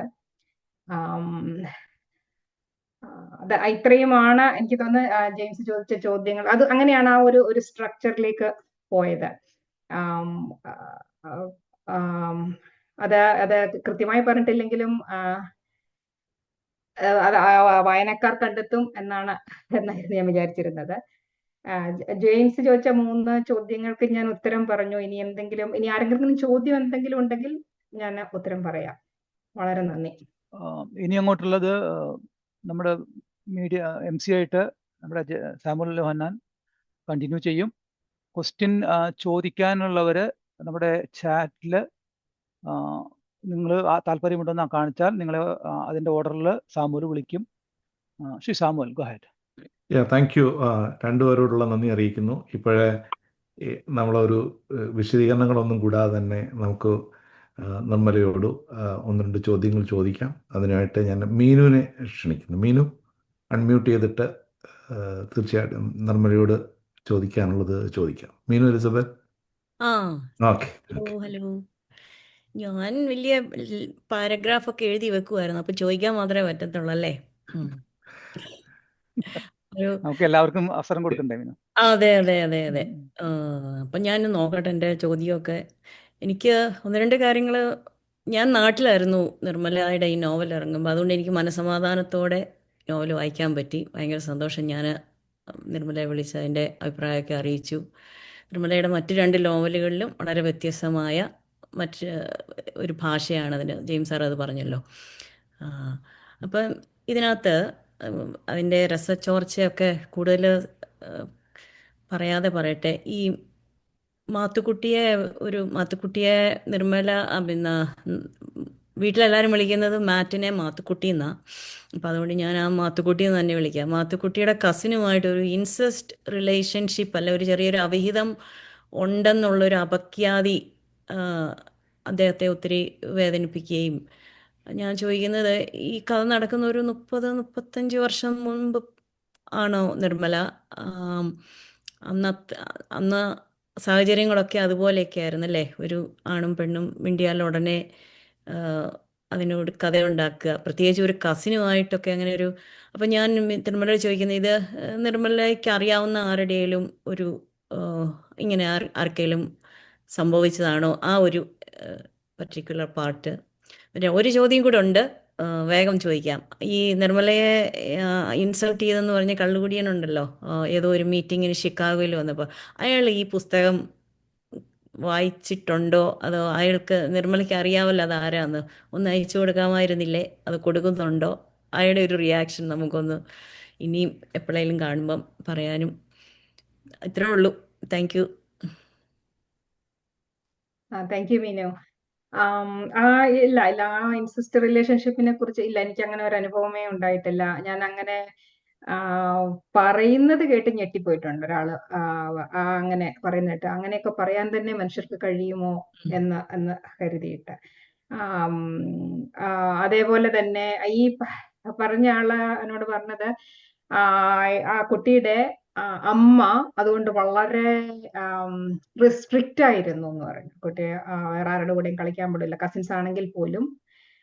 കാരണം അങ്ങനെ ഒരു ഇൻസിഡന്റ് അവിടെ ഉണ്ടായിട്ടുള്ളത് കൊണ്ട്. അപ്പൊ ആ ഒരു അവയർനെസ് ആ ഒരു കാലഘട്ടത്തിൽ ഉണ്ടായിരുന്നു എന്ന് എനിക്ക് തോന്നുന്നു. പിന്നെ ആ കാലഘട്ടത്തിൽ ഞാൻ നാട്ടിലുണ്ടായിരുന്ന ആളാണ്, എനിക്കറിയാം. നമ്മൾ ആൺകുട്ടികളോട് മിണ്ടില്ല, ആൺകുട്ടികൾക്ക് വേറെ ഇടം സ്കൂൾ ബസ്സിലാണെങ്കിലും എവിടെയാണെങ്കിലും ബസ്സിലാണെങ്കിലും എവിടെയാണെങ്കിലും നോക്കില്ല, നോക്കിക്കഴിഞ്ഞാൽ അവർ തമ്മിൽ പ്രേമമാണെന്ന് പറയില്ല, സംസാരിക്കാറില്ല.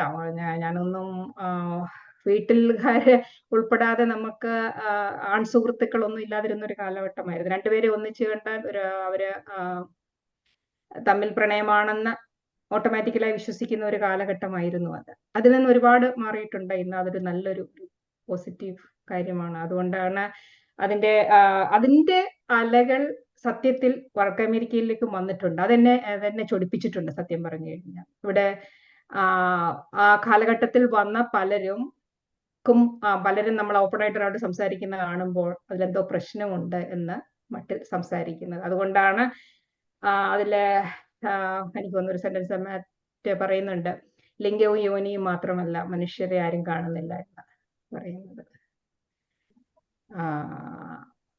മീനന്റെ ചോദ്യത്തിന് ഉത്തരം പറഞ്ഞു എന്ന് കരുതുന്നു. Thank you. Nirmala, I want to ask a question.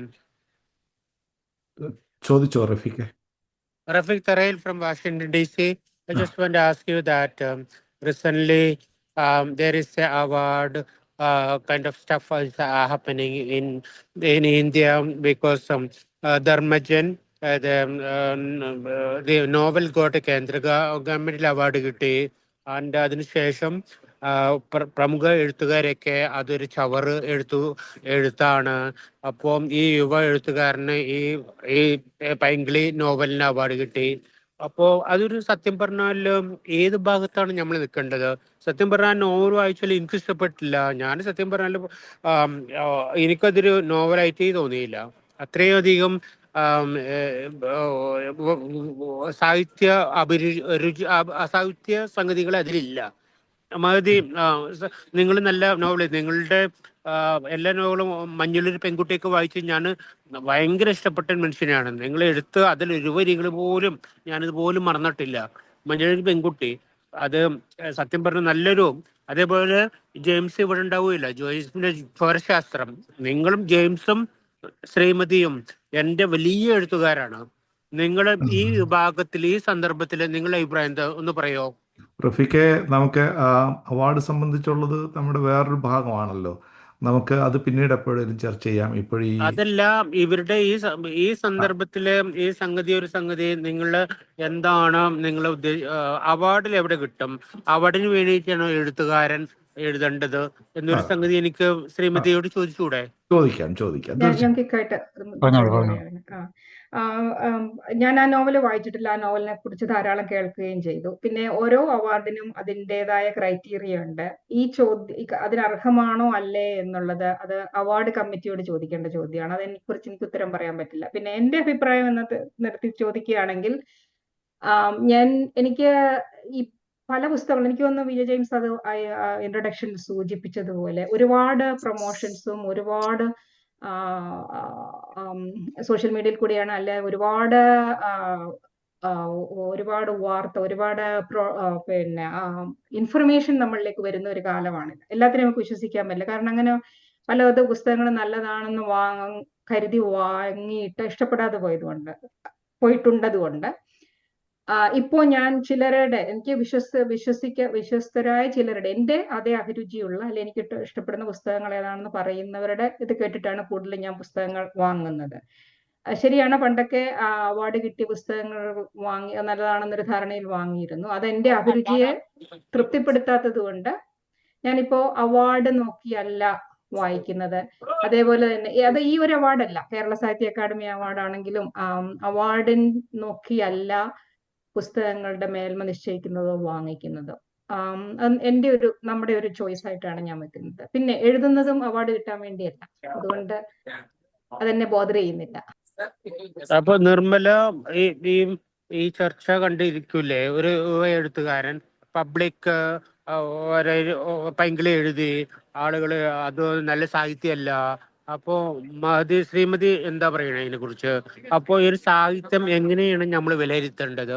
നിങ്ങൾ വലിയ എഴുത്തുകാരാണ് അമേരിക്കയിലെ, നിങ്ങളൊക്കെ ഫോളോ ചെയ്യുന്ന ഒരു ചെറിയ എഴുത്തുകാരനാണ് ഞാൻ, അതുകൊണ്ട് ചോദിക്കുകയാണ്. അതാണ് ഞാൻ പറഞ്ഞത്. ഞാൻ അങ്ങനെ അവാർഡാണ് ഒരു കൃതിയുടെ മൂല്യം നിർണ്ണയിക്കുന്നെന്നുള്ള വിശ്വസിക്കുന്ന ആളല്ല. ഓരോരുത്തർക്കും ഓരോ അഭിരുചിയാണുള്ളത്.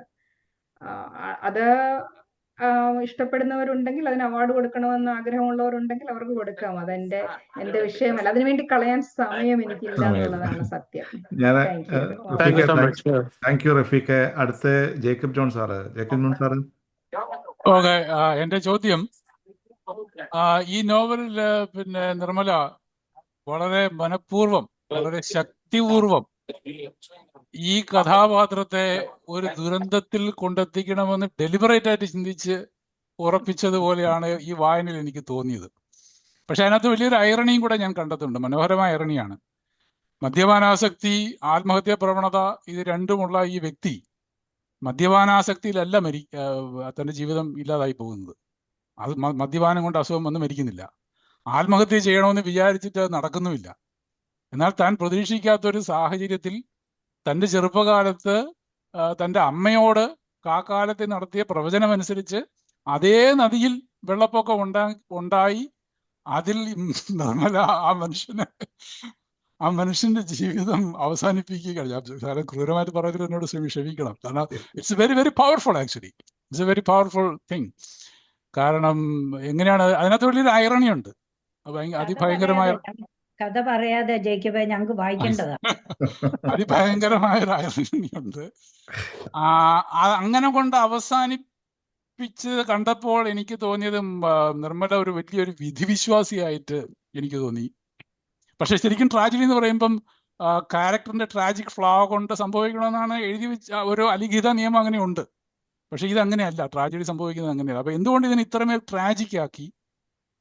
എന്തുകൊണ്ട് കഥാപാത്രത്തെ ട്രാജഡിയിൽ കൊണ്ട് അവസാനിപ്പിച്ചു? എന്തുകൊണ്ട് അത് വിധിയുടെ പേരിൽ അത് നടത്തി എന്നുള്ളതൊന്ന് വിശദീകരിക്കുകയാണെങ്കിൽ ഉള്ളിന്റെ ഉള്ളിൽ നിർമ്മല വിധിവിശ്വാസിയാണോ എന്നുള്ളതൊന്ന് എക്സ്പ്ലെയിൻ ചെയ്ത് പറഞ്ഞാൽ കൊള്ളാം.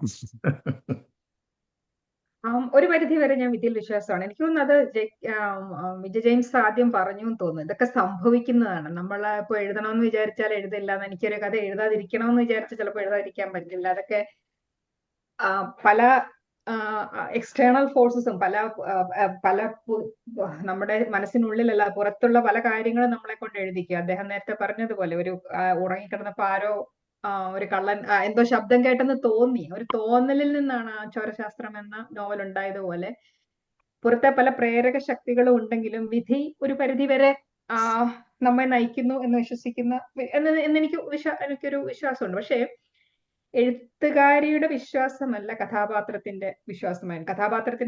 കഥാപാത്രത്തിൻ്റെതായ ലോകത്തിൽ അയാളുടേതായ സ്വഭാവങ്ങളിൽ വിടുകയാണ് ചെയ്യുന്നത്. ഈ നോവലൊക്കെ എഴുതുമ്പോ നമ്മൾ ചെയ്യുന്ന ഒരു കാര്യമുണ്ട്. ഒരു കഥാപാത്രത്തെ നമ്മൾ എഴുതി തുടങ്ങുന്നതിന് മുമ്പേ കഥാപാത്രത്തെ കുറിച്ച് നല്ല ഒരു ബോധ്യം നമ്മുടെ തലയിൽ ഉണ്ടാവണം.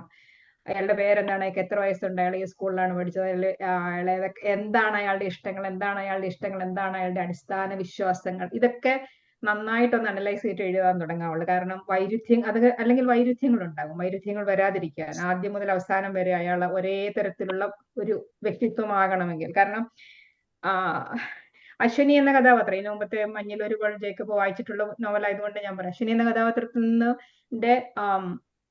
നിന്നും അങ്ങേയറ്റം വ്യത്യാസമുള്ള ഒരാളാണ് മാത്തുക്കുട്ടി. അതെ. അപ്പൊ അതിൽ വിധിയിൽ വിശ്വസിക്കുന്ന ആളല്ല അശ്വിനി എന്ന് പറയുന്നത്. അതുകൊണ്ടാണ് ഞാൻ പറയുന്നത് അത് എഴുത്തുകാരിയുടെ വിശ്വാസമാകണമെന്നില്ല. ഈ ഒരു കഥാപാത്രത്തിൻ്റെതാണ്. പിന്നെ ജയിക്കും അത് കൃത്യമായി പറഞ്ഞു. ഐറണിയാണ് അതിന്റെ ഒരു ഈ നോവലിന്റെ ഒരു പശ്ചാത്തലമായി. അതുപോലെ തന്നെ ഇൻഷുറൻസ് എടുക്കുന്ന കാര്യത്തിലും ഒരു ഐറണി ഉണ്ട്. അത് ലൈസയുടെ സ്വഭാവം എന്നെ ഏറ്റവും അധികം ഈ കഥാപാത്രത്തോടൊപ്പം എന്നെ ഞെട്ടിച്ച ഒരു കഥാപാത്രം ലൈസ എന്ന് പറയുന്ന നിശബ്ദ കഥാപാത്രമാണ്. അവർ മനഃപൂർവ്വം അങ്ങനെ നിശബ്ദമായിട്ട് നിന്നിട്ട് തന്റെ സഹോദരന്റെ സ്വത്ത് വളരെ തന്ത്രപൂർവ്വം പിടിച്ചെടുക്കാൻ നടത്തുന്ന ആ ഒരു നീക്കം. പിന്നെ ഇദ്ദേഹം മരിച്ചു കഴിയുമ്പോൾ ഈ പറഞ്ഞ $5 ലക്ഷം തങ്കമണി എന്ന് പറയുന്ന തന്നെ ഒരിക്കലും സ്നേഹിക്കാത്ത ആ ഭാര്യയ്ക്ക് പ്രതിഫലമായി കിട്ടും എന്നുള്ള കാര്യം, അതൊക്കെ മനോഹരമായിട്ട് സന്നിവേശിപ്പിച്ചിട്ടുണ്ട്. അതുപോലെ തന്നെ അഭയനഗരത്തിന്റെ കാര്യം, അഭയസങ്കേതത്തിന്റെ കാര്യം, അങ്ങനെ ഒരുപാട് കാര്യങ്ങളുണ്ട് ആ നോവലിനകത്ത്. ഒരുപാട് കാര്യങ്ങളുണ്ട്. അതുകൊണ്ട് തന്നെ ഒരു ലെവൽ അപ്പാണ് ഞാൻ പറയാൻ കാരണം അത് തന്നെയാണ്. താങ്ക് യു ജോൺ സാറേ. നമുക്ക് അടുത്ത മുരളി സാറേ. ഹലോ, ഞാൻ പറയുന്നത് കേൾക്കുന്നുണ്ടോ? കേൾക്കുന്നുണ്ട്. ഞാനൊരു ക്രൂസ് ഷിപ്പിലാണ്. ഞാൻ ഈ റിസപ്ഷൻ, അതായത് സൂം മീറ്റിങ്ങിനുള്ള ആ റിസപ്ഷനുള്ള സ്ഥലം ഒക്കെ ഒരുപാടുണ്ട്, പബ്ലിക് ഏരിയാസ്. അതുകൊണ്ട് ക്യാബിനിൽ ഇരുന്ന കിട്ടുന്നുണ്ട്. അതുകൊണ്ട് എവിടെ വന്നിരിക്കുന്നത് ഞാൻ പറയാം. ബാക്ക്ഗ്രൗണ്ട് മ്യൂസിക് ഒന്നും കേൾക്കുന്നില്ലോ അല്ലേ? ഇല്ല. ഞാന് പിന്നെ ഒരു കുറ്റബോധത്തോടെ പറയട്ടെ, ഞാൻ ഈ പുസ്തകം ഞാൻ വായിച്ചിട്ടില്ല. ബാക്കി എല്ലാ പുസ്തകങ്ങളും ഞാൻ വായിച്ചിട്ടുണ്ട്. അപ്പോൾ അതുപോലെ തന്നെ ജെയിംസിന്റെ പുസ്തകങ്ങളും ഈ ആന്റിക്കുകളൊക്കെ ഒഴികെ എല്ലാം വായിച്ചിട്ടുണ്ട്. ഇതിന്റെ എന്റെ ചോദ്യം അതിനെപ്പറ്റിയൊന്നുമല്ല, രണ്ടുപേരോടുള്ള ചോദ്യമാണ്. ഞാനും 6 പുസ്തകങ്ങൾ പബ്ലിഷ് ചെയ്തിട്ടുണ്ട്. 2 ഇംഗ്ലീഷിൽ, ഒരെണ്ണം ജെയിംസിന്റെ തന്നെ ചോരശാസ്ത്രത്തിന്റെ ഇംഗ്ലീഷ് ട്രാൻസ്ലേഷൻ. ഞാനിപ്പോൾ എൻ്റെ 7ാമത്തെ പുസ്തകം എഴുതിക്കൊണ്ടിരിക്കുകയാണ്. ഈ എഴുത്തുകാർക്കൊക്കെ ഉള്ള ഒരു പ്രശ്നമാണ്, എനിക്ക് ഉള്ള ഇപ്പം ഈ അടുത്ത കാലത്തായിട്ടുള്ള ഏറ്റവും വലിയ പ്രശ്നമാണ് ഈ റൈറ്റേഴ്സ് ബ്ലോക്ക്. നമുക്കൊരു പെട്ടെന്നൊരു ബ്ലോക്ക് ഉണ്ട്. നമ്മളിങ്ങനെ സംഗതി എഴുതിക്കൊണ്ടിരിക്കുന്നത് വളരെ ഭംഗിയായിട്ട് പുരോഗമിക്കുന്നു, പെട്ടെന്ന് എഴുത്തൊക്കെ നിന്നു പോവുക. റൈറ്റേഴ്സ് ബ്ലോക്ക് എന്ന് പറയുമ്പോൾ എന്റെ കാര്യത്തിൽ അതിന്റെ ഒരു റൈറ്റേഴ്സ് മൗണ്ടൻ മാതിരിയാണ്. ഒരിക്കലും നമുക്ക് മറികടക്കാൻ പറ്റാത്ത രീതിയിലുള്ള ഒരു ബ്ലോക്കായിട്ട് തോന്നും. ആഴ്ചകളോളം മാസങ്ങളോളം നിലനിൽക്കുന്ന ഒരു ബ്ലോക്ക്. അപ്പൊ ഇത്തരം ബ്ലോക്കുകൾ നിങ്ങളുടെ രണ്ടുപേരുടെ ജീവിതത്തിൽ ഉണ്ടാകാറുണ്ടോ? ഉണ്ടെങ്കിൽ അതെങ്ങനെയാണ് നിങ്ങൾ അതിനെ തരണം ചെയ്യുന്നത്? എനിക്കൊന്ന് അറിഞ്ഞാൽ കൊള്ളാം. Thank you. രണ്ടുപേരോടുമാണ് ചോദ്യം. ജെയിംസ് സാറ് കേൾക്കുന്നുണ്ടോ? ബൈപ്പാസ്. ജെയിംസ് സാർ അൺമ്യൂട്ട് ചെയ്യണേ സാറേ. Sir mute. ഓക്കെ, ഇപ്പം കേൾക്കാമല്ലോ അല്ലേ? കേൾക്കാം. ജെയിംസ് എന്റെ ചോദ്യം കേട്ടോ ജെയിംസ്? കേട്ട് ചോദ്യം കേട്ടോണ്ടിരിക്കുകയായിരുന്നു. ഓക്കെ. റൈറ്റേഴ്സ് ബ്ലോക്ക് എന്ന പദം സാങ്കേതികമായിട്ട് എല്ലാവരും ഉപയോഗിക്കാറുണ്ട്. പക്ഷെ വ്യക്തി എന്ന നിലയിൽ, എഴുത്തുകാരൻ എന്ന നിലയിൽ ഞാൻ എന്നെ നിരീക്ഷിക്കുമ്പോൾ ഞാൻ സ്വീകരിച്ചിരിക്കുന്ന ഒരു നയം എഴുത്ത് എന്നെ നിർബന്ധിക്കുമ്പോൾ എഴുതുക എന്നുള്ളതാണ്. അപ്പൊ എന്നെ സംബന്ധിച്ചോളം ഞാൻ എഴുതിയില്ലെങ്കിൽ ആ കാലഘട്ടം എഴുതന്നെ നിർബന്ധിക്കുന്നില്ല എന്നേ ഉള്ളൂ. അല്ലാതെ ഈ ഒരു റൈറ്റേഴ്സ് ബ്ലോക്കിന്റെ ഒരു ടെൻഷൻ പോലെ ഞാൻ അതിനെ എടുക്കുന്നില്ല. ഇത് എന്റെ മാത്രം കാര്യമാണ് കേട്ടോ, എല്ലാവരും അതുപോലെ ആയിരിക്കണമെന്നില്ല. അതിന് ഒരുപക്ഷെ ഒരു കാരണം കാണാം. എഴുത്ത് എന്നെ സംബന്ധിച്ചിടത്തോളം നമുക്ക് പലതും ഉണ്ടല്ലോ. ഇപ്പം ഞാൻ ശാസ്ത്രജ്ഞനായിട്ട് ജോലി കാണുക, അപ്പൊ ആ കാലഘട്ടത്തിൽ നമുക്ക് വളരെ ഇമ്പോർട്ടന്റ് ആണ്, ഏറ്റവും ഇമ്പോർട്ടന്റ് ആയിട്ട് കാര്യമാണ് ശാസ്ത്രം കൈയാളുന്ന ആ ജോലി എന്ന് പറയുന്നത്. ഇപ്പൊ അത് കഴിഞ്ഞു, റിട്ടയർമെന്റ് കഴിഞ്ഞു. ഇപ്പോൾ എനിക്ക് എന്റെ ജീവിതത്തെ മൊത്തം വിലയിരുത്തുമ്പോൾ എനിക്ക് പ്രാധാന്യത്തിന്റെ ഒരു ഓർഡർ കാണും. ഇതാണ് ഏറ്റവും വലുത്, ഇതാണ് അന്ന് നമ്മൾ ചിന്തിക്കുന്ന ഓരോ കാര്യങ്ങൾ. അപ്പൊ അതിന്റെ ഏറ്റവും മീതെ ഞാൻ ഒരിക്കലും എഴുത്തിനെയോ എടുത്തു വെച്ചിട്ടില്ല, അല്ലെങ്കിൽ സമ്പത്തിനെയോ സ്ഥാനമാനങ്ങളെയോ മറ്റു കാര്യങ്ങളോ ഒന്നും ഞാൻ ഏറ്റവും മീതെ എടുത്ത് വെച്ചിട്ടില്ല ഫസ്റ്റ് ഓഫ് ഓൾ. അപ്പൊ എഴുത്തന്നെ നിർബന്ധിക്കട്ടെ, എഴുത്തിന് വേണമെന്നുണ്ടെങ്കിൽ എന്നെ ആഗ്രഹിക്കട്ടെ, അങ്ങനെയാണെങ്കിൽ ഞാൻ എഴുതുമെന്ന് വിചാരിക്കും. അത് ഒന്നാമത്തെ കാര്യം. അതുകൊണ്ട് തന്നെ ഞാൻ പലപ്പോഴും പറഞ്ഞിട്ടുണ്ട്, എന്റെ എഴുതാതിരിക്കാനുള്ള എന്റെ ശ്രമങ്ങളുടെ പരാജയമായിട്ടാണ് എഴുത്ത് വരാറെന്നുള്ളതാണ് ഞാൻ കരുതുന്നത്. ഞാൻ പരാജയപ്പെടുകയാണ് വാസ്തവത്തിൽ. അപ്പൊ അതിന് ഒരു കാരണം ഒരുപക്ഷെ എഴുത്തിനേക്കാൾ മീതെയുള്ള എന്തോ ഉണ്ടെന്ന് എനിക്കുള്ള ഒരു ധാരണയായിരിക്കും. ഒരുപക്ഷെ നമ്മളിവിടെ ചർച്ച ചെയ്യാൻ നമ്മൾ ആഗ്രഹിക്കുകയോ അല്ലെ ചർച്ച ചെയ്യുകയോ ചെയ്യില്ലാത്തൊരു വിഷയമായിരിക്കും, ഒരു മേഖലയായിരിക്കാം. അപ്പൊ ഇത്തരം എഴുത്ത് തന്നെ ഒരു അന്വേഷണം കണ്ടെത്തലുമാണെന്ന് ഞാൻ നേരത്തെ പറഞ്ഞതിന് എന്റെ ഉത്തരമുണ്ട്. അപ്പൊ എനിക്ക് കണ്ടെത്തേണ്ടത് എഴുത്തിലൂടെ കണ്ടെത്താനാവാത്തതിന്റെ മീതെയുള്ള വേറെ ചില കണ്ടെത്തലുകൾക്കുള്ള അതിനായിരിക്കും കൂടുതൽ പ്രാധാന്യമെങ്കിൽ എഴുത്ത് രണ്ടാമത് നിൽക്കുന്നത്. എനിക്ക് റൈറ്റേഴ്സ് ബ്ലോക്ക് ഒരു പ്രശ്നമായിട്ട് ചിലപ്പോൾ അനുഭവപ്പെടണമെന്നില്ല. പക്ഷേ സാധാരണഗതിയിൽ ആൾക്കാർ ഇത്തരം വിഷയങ്ങളിൽ റൈറ്റേഴ്സ് ബ്ലോക്ക് ആയിട്ട് കരുതുന്നവർക്ക് പറയാനുള്ള ഒരു പ്രതിവിധി വായിക്കുക, കൂടുതലായിട്ട് വായിക്കുക എന്നുള്ളതാണ് ഏറ്റവും കാരണം. അതുമായിട്ടുള്ള സമ്പർക്കം കൂട്ടിക്കൊണ്ടേയിരിക്കുക.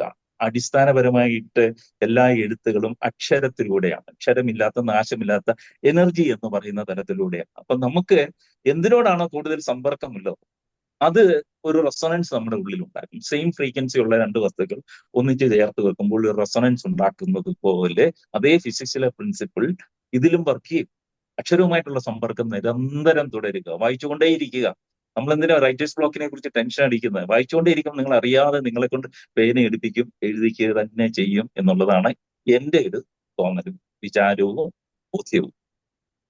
നിർമ്മലയ്ക്ക് വേണമെങ്കിൽ സംസാരിക്കാം. Thank you. ജെയിംസ് പറഞ്ഞതിനോട് ഞാൻ യോജിക്കുന്നുണ്ടോ? കാരണം ഞാൻ ഓർക്കാറുണ്ട്, ജോലി, കുടുംബം, സുഹൃത്തുക്കളെ, യാത്ര, ഇതൊക്കെ കഴിഞ്ഞ് കിട്ടുന്ന സമയത്ത് എഴുതാറുള്ളൂ. അതുകൊണ്ട് എഴുത്തിന് വേണ്ടി വളരെ കുറച്ച് സമയം ചെലവാക്കുന്ന ആളായതുകൊണ്ട് തന്നെ റൈറ്റേഴ്സ് ബ്ലോക്ക് എന്നതിനെ എനിക്കൊന്ന് രണ്ട് വിഭാഗമായിട്ട് അതിനെ കാണാൻ തോന്നുന്നു. അതായത് വിഷയം കിട്ടാതെ, എനിക്ക് ജീവിതത്തിൽ ഇന്ന് വരെ അങ്ങനെ ഒരു പ്രശ്നം ഉണ്ടായിട്ടില്ല. ഒരുപാട് കാര്യങ്ങൾ ഉണ്ടാകുന്ന എഴുതാൻ സമയം കിട്ടാത്ത ഒരു ബുദ്ധിമുട്ടേ ഉണ്ടായിട്ടുള്ളൂ. എന്നാൽ അതേസമയം തന്നെ ഇപ്പൊ നോവലുകൾ ഒക്കെ എഴുതുമ്പോ ചിലപ്പോ ചില ഭാഗങ്ങൾ എഴുതാൻ ഭയങ്കര ബുദ്ധിമുട്ട്. അതെങ്ങനെയാണ്? കാരണം നോവല് ഈ എന്റെ വരുമ്പോൾ എഴുതട്ടെ, മ്യൂസ് വരുമ്പോൾ എഴുതട്ടെ എന്ന് വെച്ച് കഴിഞ്ഞാൽ എനിക്കൊന്ന് പാമ്പും കോണി എഴുതാൻ ഞാൻ ഏകദേശം ഒരു 10 വർഷത്തോളം എടുത്തു. അത്രയും അല്ലെങ്കിൽ ഒരു 7-8 വർഷം എടുത്തു.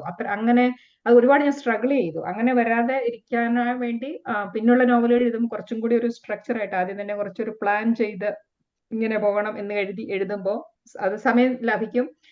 അങ്ങനെ വരുമ്പോൾ ചിലപ്പോ ചില ഭാഗങ്ങൾ എഴുതി പിടിപ്പിക്കാൻ എനിക്ക് ബുദ്ധിമുട്ട് തോന്നിയിട്ടുണ്ട്. അതിൽ ഞാൻ മഞ്ഞളൊരുവെള്ള ഉദാഹരണം പറയാം. അത് മുരളി വായിച്ചിട്ടുള്ള നോവലാണല്ലോ. അതിലെ ഈ ഒരാൾക്കൊരു രോഗം വന്നു കഴിഞ്ഞാൽ, പ്രത്യേകിച്ച് ക്യാൻസർ പോലെ ഒരു രോഗം വന്നു കഴിയുമ്പോൾ നമ്മുടെ മലയാളി നമ്മുടെ സമൂഹം എങ്ങനെ അതിനോട് പ്രതികരിക്കുന്നു, എങ്ങനെ ഇറിറ്റേറ്റിംഗ് ആയിരിക്കും അത് അയാൾക്ക് എന്ന് കാണിക്കാൻ വേണ്ടി ഞാൻ ഓർത്ത് അത് കാണിക്കണം, അത് ഈ നോവലിൽ ഒരു ആവശ്യമാണ് എന്ന് എഴുതുന്നത്. അതൊക്കെ അത് ഞാൻ പറഞ്ഞ ഒരു പ്രീ പ്ലാൻഡ് ആയിട്ട് എഴുതി വെച്ച് ഉണ്ടാക്കിയ കാരണം. അങ്ങനെ എഴുതുമ്പോൾ എനിക്കൊന്നും എഴുതാൻ വരുന്നില്ല. അപ്പൊ ഞാൻ പഠിച്ച ഒരു പാഠമാണ്, നിങ്ങൾ ഏതെങ്കിലും ഒരു ഇത് എടുത്തിട്ട് അടുത്ത 10 മിനിറ്റ് നമ്മൾ ടൈം സെറ്റ് ചെയ്തിട്ട് 15 മിനിറ്റ് ഞാൻ ഇതിനെക്കുറിച്ച് എഴുതാൻ പോകും. ഏറ്റവും മോശമായിട്ട് അതിനെ എഴുതാൻ പോകുന്നത് ഏറ്റവും വളിപ്പായിരിക്കും, ഇത് കുഴപ്പമില്ല, ഞാൻ എഴുതാൻ പോവാണെന്ന് വിചാരിച്ചിട്ട് ബാക്കി എല്ലാം ഷട്ട് ഡൗൺ ചെയ്ത് എഴുതുക. അങ്ങനെ ഞാൻ എഴുതിയ ഒരു സിനോറിയോ ആണ്, എനിക്ക് ഓർക്കുന്നുണ്ടോന്ന് എനിക്കറിയില്ല. അശ്വിനി എന്ന കഥാപാത്രം ഒരു ഗ്രോസറി കടയിൽ ഗ്രോസറി മേടിക്കാൻ പോകുന്നു. അവിടെ അത്ര പരിചയമില്ലാത്ത പ്രായമായ ഒരു മനുഷ്യൻ അവളെ തുറിച്ചു നോക്കി സുഖമില്ലല്ലേ എന്ന് ചോദിക്കുന്നത്, അത് ഒരു ഇറിറ്റേറ്റിംഗ് ഇതായിട്ട് വന്നത്. ഞാനത് എന്റെ തലയിൽ ഒരിക്കലും വന്നതല്ല. ഞാൻ എഴുതാൻ ഇരുന്ന് കഴിഞ്ഞ് ഗ്രോസറി കടയിൽ പരിചയമില്ലാത്ത ഒരാൾ കണ്ട് നമ്മളോട് റെസ്റ്റ് എടുക്കണം എന്നൊക്കെ ഉള്ള ഒരു ഉപദേശം തരുന്നു. അതേപോലെ വേറൊരു കടയിൽ പോകുമ്പോൾ ഒരു സ്ത്രീ ലെഫ്റ്റ് ആണോ റൈറ്റ് ആണോ എന്ന് ചോദിക്കുമ്പോൾ അവർ മനസ്സിൽ ചോദിക്കുന്നത് ഇവരുടെ എന്താ രണ്ട് ഇതിനുള്ള പ്രത്യേക ഒറ്റമൂലികൾ ഉണ്ടോ എന്ന് മനസ്സിൽ ചോദിക്കുന്ന, അതൊക്കെ പ്ലാൻ ചെയ്ത് വന്നതല്ല. അതൊക്കെ അങ്ങനെ ഇരുന്ന് ഒരു 15 മിനിറ്റ് ഇത് ഞാൻ എഴുതാൻ പോവുകയാണ് എന്ന് പറഞ്ഞ് എഴുതുമ്പോൾ വന്നിട്ടുള്ളതാണ്. പിന്നെ അവിടെ അത് കിട്ടിക്കഴിഞ്ഞാൽ പിന്നെ നമുക്ക് അതിൽ നിന്ന് മുമ്പോട്ട് പോകാൻ പറ്റും. അത് ആണ് മുരളിയുടെ ചോദ്യത്തിന് ഉത്തരം പറഞ്ഞു എന്ന് പ്രതീക്ഷിക്കുന്നു. Thank you. റഫീഖ് എന്തെങ്കിലും ചോദിക്കാൻ വേണ്ടിയാണോ റേസ് ചെയ്തത്? അല്ല, അല്ലെങ്കിൽ ഞാനൊന്നൊരു ചോദ്യം ചോദിച്ചോട്ടെ. ചോദിക്കാനുണ്ടോ? ഒരാൾക്ക് ഒരു ക്വസ്റ്റ്യൻ കൊടുത്താൽ മതി. ഓക്കെ. ഞാൻ നോവൽ വായിച്ച ഒരാളാണ് നിർമ്മല. ഞാൻ ഇതിലെ രാഷ്ട്രീയം ഒന്ന് പറയാനായിട്ട് ശ്രമിക്കുമായിരുന്നു. ഇപ്പം വിസ്കി എടുക്കുമ്പം വിസ്കിയുടെ ഒരു രാഷ്ട്രീയം അതിൽ പറയുന്നുണ്ട്. റം എടുക്കുമ്പം കരീബിയയിലെ കാര്യങ്ങൾ പറഞ്ഞിട്ട് അതിനകത്തൊരു രാഷ്ട്രീയം പറയുന്നുണ്ട്. ഈവൻ ജോനതൻ ഭക്ഷണം കഴിക്കുമ്പോൾ പോലും ബ്രെഡ് ഉപേക്ഷിക്കുന്ന ഒരു രാഷ്ട്രീയം അതിൽ പറയുന്നുണ്ട്. ഈ നോവലിലെ രാഷ്ട്രീയവും അതുപോലെ തന്നെ ബൈബിളിലെ ചില പശ്ചാത്തലങ്ങൾ ഇതിനകത്ത് ചേർത്ത് വച്ചിട്ടുണ്ട്. ഇത് രണ്ടും ഈ നോവലിൽ ഉടനീളം നമുക്ക് വായിക്കുമ്പോൾ കാണാനായിട്ട് സാധിക്കുന്നുണ്ട്. ഈ ബൈബിളിൻ്റെ പശ്ചാത്തലത്തിൽ ഒരു ചോദ്യം കൂടി ഞാൻ ഇതിനോട് ആഡ് ചെയ്യുകയാണ്. ഈ രാഷ്ട്രീയം എങ്ങനെയാണ് ഈ നോവലിൽ നമ്മുടെ അപ്പോൾ ഈ ചേതക്കിൻ്റെ ഒരു രാഷ്ട്രീയം അന്നുണ്ടായിരുന്നു. ചേതക്കിൻ്റെ പുറകിലാണ് പോകുന്നത്. അപ്പോൾ ഒരു 95, 92 ഒക്കെ ആയിരിക്കാം ചേതക്കിൻ്റെ ഒരു സമയമെന്ന് പറയുന്നത്. എൻ്റെ ഒരു ചോദ്യം, ഈ ജോനതനും നൈജലും തമ്മിലുള്ളൊരു ബന്ധമുണ്ട് അതിനകത്ത്. ഈ ജോനതൻ എന്നുള്ള പേര് പർപ്പസ്ഫുള്ളി എടുത്തതാണോ അതോ ആ പേര് ഇങ്ങനെ വെറുതെ ഒരു റാൻഡം പേരങ്ങ് ഇട്ടതാണ്? കാരണം ഈ ജോനതനും ഡേവിഡും തമ്മിലുള്ളൊരു ബന്ധത്തെക്കുറിച്ച് ഒരു ശില്പം യൂറോപ്പിലുണ്ട്. അതൊരു പഴയ കവിയുടെ ആ ഒരു ബന്ധം അത് ഫസ്റ്റ് സാമുവൽ ചാപ്റ്റർ 18 1, 2, 3 വായിക്കുമ്പോഴും അവർ തമ്മിലുള്ളൊരു ആത്മബന്ധം പറയുന്നുണ്ട്.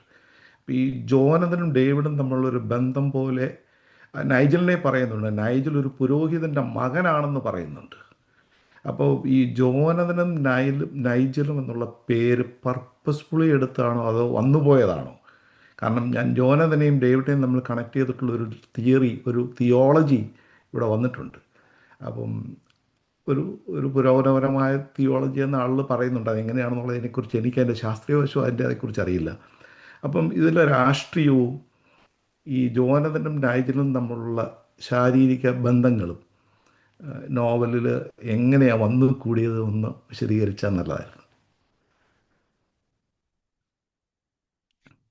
പൊളിറ്റിക്സ് വരുത്താൻ കാരണം ഞാൻ ഇത് ആ കാലഘട്ടത്തിൽ 2018 ഫെബ്രുവരി മുതൽ ഓഗസ്റ്റ് വരെയുള്ള കാലഘട്ടമാണ് അതിലുള്ളത്. ആ കാലഘട്ടത്തിൽ അമേരിക്കയിൽ ജീവിക്കുന്ന അതിസാധാരണക്കാരനായ ഒരു മലയാളിയുടെ കണ്ണിലൂടെ അയാൾക്ക് ഒഴിവാക്കാൻ പറ്റാത്ത രാഷ്ട്രീയമാണ് അതിൽ കാണുന്നത്. അയാളുടെ കൺമുന്നിൽ കാണുന്ന രാഷ്ട്രീയമാണ് എഴുതിയിരിക്കുന്നത്. അതായത് അതുകൊണ്ട് തന്നെയാണ് ഞാൻ പേരൊന്നും ഉപയോഗിച്ചിട്ടില്ല, പ്രസിഡന്റ് എന്ന് മാത്രമേ പറഞ്ഞിട്ടുള്ളൂ. പക്ഷെ അതിലെ പല സംഭവങ്ങളും നടന്ന സംഭവങ്ങളാണ്, യഥാർത്ഥ സംഭവങ്ങളാണ്. അപ്പൊ ഒരു സാധാരണക്കാരനെ അതെങ്ങനെയാണ് ബാധിക്കുന്നത്? എനിക്ക് നോവലിലെ മുദ്രാവാക്യമാകുന്നത് എനിക്ക് ഇഷ്ടമില്ല, മുദ്രാവാക്യം പോലെ എഴുതുന്നത് എനിക്ക് ഇഷ്ടമില്ല. പക്ഷെ ഒരു അതിസാധാരണക്കാരനായ ഒരു മനുഷ്യനെ എങ്ങനെയാണത് ഒരു ഭാര്യയും കുട്ടികളോട് സ്നേഹമൊക്കെ ഉള്ള ഒരാളെ എങ്ങനെയാണത് ബാധിക്കുന്നത് എന്ന് കാണിക്കാൻ വേണ്ടിയാണ്. അതേപോലെ തന്നെ അമേരിക്കയുടെ ചരിത്രം അത് നമുക്ക് മറക്കാൻ പറ്റില്ല, നമ്മൾ മറക്കാൻ പാടില്ല. അതുകൊണ്ട് അതില് പിന്നെ ഈ ജോണതൻ എന്ന പേര് സത്യം പറഞ്ഞു കഴിഞ്ഞാൽ സാമുൽ എനിക്കത് അറിയില്ലായിരുന്നു. ഞാൻ എഴുതുമ്പോൾ അതെനിക്ക് അറിയില്ലായിരുന്നു. അതെങ്ങനെയാണ് ആ പേര് സ്വീകരിക്കാൻ കാരണം എന്താണെന്ന് എനിക്കിപ്പോ ഓർമ്മയില്ല. എനിക്ക് തോന്നുന്ന എനിക്ക് പരിചയമുള്ള ജോണതന്മാരൊന്നുമില്ല, അതുകൊണ്ടായിരിക്കാം. ഞാൻ പേര് സ്വീകരിക്കുമ്പോൾ ശ്രദ്ധിക്കാറുണ്ട്, എനിക്ക് പരിചയമുള്ള ആരും ഇല്ലാത്ത ഇതുപോലെ ഒന്നായിരിക്കണമെന്ന്. പിന്നെ നൈജൽ എന്ന പേര് ബോധപൂർവ്വം സ്വീകരിച്ചതാണ്. കാരണം അതൊരു കൂടുതലും ഒരു ആഫ്രിക്കൻ അമേരിക്കൻ പേരായിട്ടാണ് ഞാൻ തിരിച്ചറിഞ്ഞിട്ടുള്ളത്. ഞാൻ നൈജൽ എന്ന പേര്, അയ്യോ ഇത് എനിക്ക് വളരെ ഇഷ്ടപ്പെട്ട പേരാണെന്ന് പറഞ്ഞപ്പോൾ ഒരാൾ പറഞ്ഞു, അയ്യോ അത് കറുപ്പന്മാരുടെ പേരല്ലേ എന്ന്. പെട്ടെന്നൊരു മറുപടി വന്നപ്പോൾ ഞെട്ടിപ്പോയി. ഇത് ആദ്യകാലത്താണ് ഞാൻ കാനഡയിൽ വന്ന ആദ്യകാലത്ത് കേട്ട ഒരു അഭിപ്രായമാണ്. അതുകൊണ്ട് അത് ബോധപൂർവം എടുത്ത പേരാണ്. ഇതില് ഈ മാത്തുക്കുട്ടിക്കയുടെ ഒരു നൈവായിട്ടുള്ള ഒരാളാണ്. ഇതില്ല ജോണഥൻ ഒരു ആഫ്രിക്കൻ അമേരിക്കൻ ആണെന്ന ഒരിക്കൽ പോലും അയാളുടെ മനസ്സിലായ ചിന്തകളിൽ വരുന്നില്ല. ഒരു സുഹൃത്തായിട്ട് വരുന്നത്. ഒരിക്കലും ആ ഒരു കണ്ണിലൂടെ അയാൾ ഒരിക്കലും കാണുന്നത് സുഹൃത്തായിട്ടാണ് കാണുന്നത്. ആ ഒരു നൈവ്നെസ് ഉണ്ട്. പിന്നെ ഈ അവർ തമ്മിലുള്ള റിലേഷൻഷിപ്പ്, ദാവീദുമായിട്ടുള്ള റിലേഷൻഷിപ്പ്, സത്യം പറയാൻ എനിക്ക് വളരെ അത്ഭുതപ്പെടുത്തി ചോദ്യം എന്നെ ഇങ്ങനെ ചോദിച്ചില്ല. കാരണം അതിനെക്കുറിച്ച് ഞാൻ ഈയിടെ ഇങ്ങനെ പഠിക്കുകയല്ല, അതിനെക്കുറിച്ച് കുറച്ച് റിസർച്ച് നടത്തിക്കൊണ്ടിരിക്കുകയായിരുന്നു. അങ്ങനെ ഒരു സാഹചര്യം വന്നതുകൊണ്ട്. പക്ഷെ ഈ നോവൽ എഴുതുമ്പോ അങ്ങനെ അതെനിക്കറിയില്ലായിരുന്നു. ആ ഒരു ഇതുകൊണ്ടല്ല പേര് സ്വീകരിച്ചത്. പക്ഷെ നൈജലും ജോണത്തനും തമ്മിലുള്ളത് അവര് ഗേ റിലേഷൻഷിപ്പ്. ഹലോ ഒന്ന് മ്യൂട്ട് ചെയ്യണേ സാറേ, മുരളി സാറെ മ്യൂട്ട് ചെയ്യണേ. അല്ല, എനിക്ക് ഒരു പ്രശ്നം ഉണ്ടായി ഇവിടെ. എനിക്ക് ഇന്റർനെറ്റ് ഡിസ്കണക്ട് ആയി. ഞാൻ ഒഴികെ എല്ലാവരും കേട്ടു അവർ പറഞ്ഞ മറുപടി. ഇപ്പോഴും എന്റെ ചോദ്യത്തിന് മറുപടിയാണ് പറഞ്ഞുകൊണ്ടിരിക്കുന്നത്. അല്ല, അത് കഴിഞ്ഞു. അത് ഓക്കെ, വീണ്ടും സാറിലേക്ക് വരാം. സോറി, വീണ്ടും സാറിലേക്ക് വരാം. നിർമ്മല ഇപ്പൊ സംസാരിച്ചുകൊണ്ടിരിക്കുന്ന വേറൊരു വിഷയം വരാം.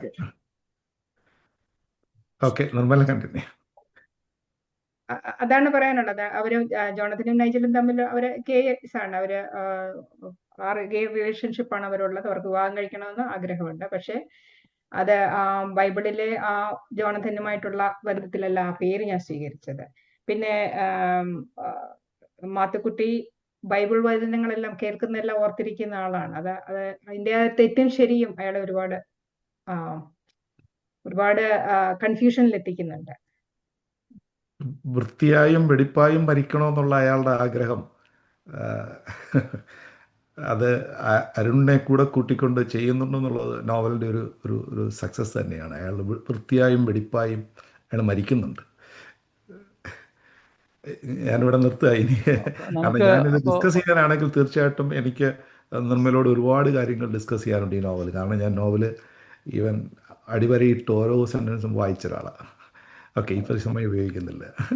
സാമൂല, നമുക്ക് ഒരു ക്വസ്റ്റ്യൻ കൂടിയും വേണമെങ്കിൽ നമുക്ക് എടുക്കാം. അത് കഴിഞ്ഞിട്ട് നമുക്ക് അവസാനിപ്പിക്കണം. 9:32 9:40 ആകുമ്പോൾ അവസാനിപ്പിക്കണം. ന്യൂയോർക്കിൽ 10:40 ആയല്ലോ. അതുകൊണ്ട് ഒരു ക്വസ്റ്റ്യൻ കൂടി ആർക്കെങ്കിലും ഉണ്ടെങ്കിൽ അൺമ്യൂട്ട് ചെയ്ത് ചോദിക്കുക, അല്ലെങ്കിൽ നമുക്ക് അടുത്ത അജണ്ടയിലേക്ക് കിടക്കാം.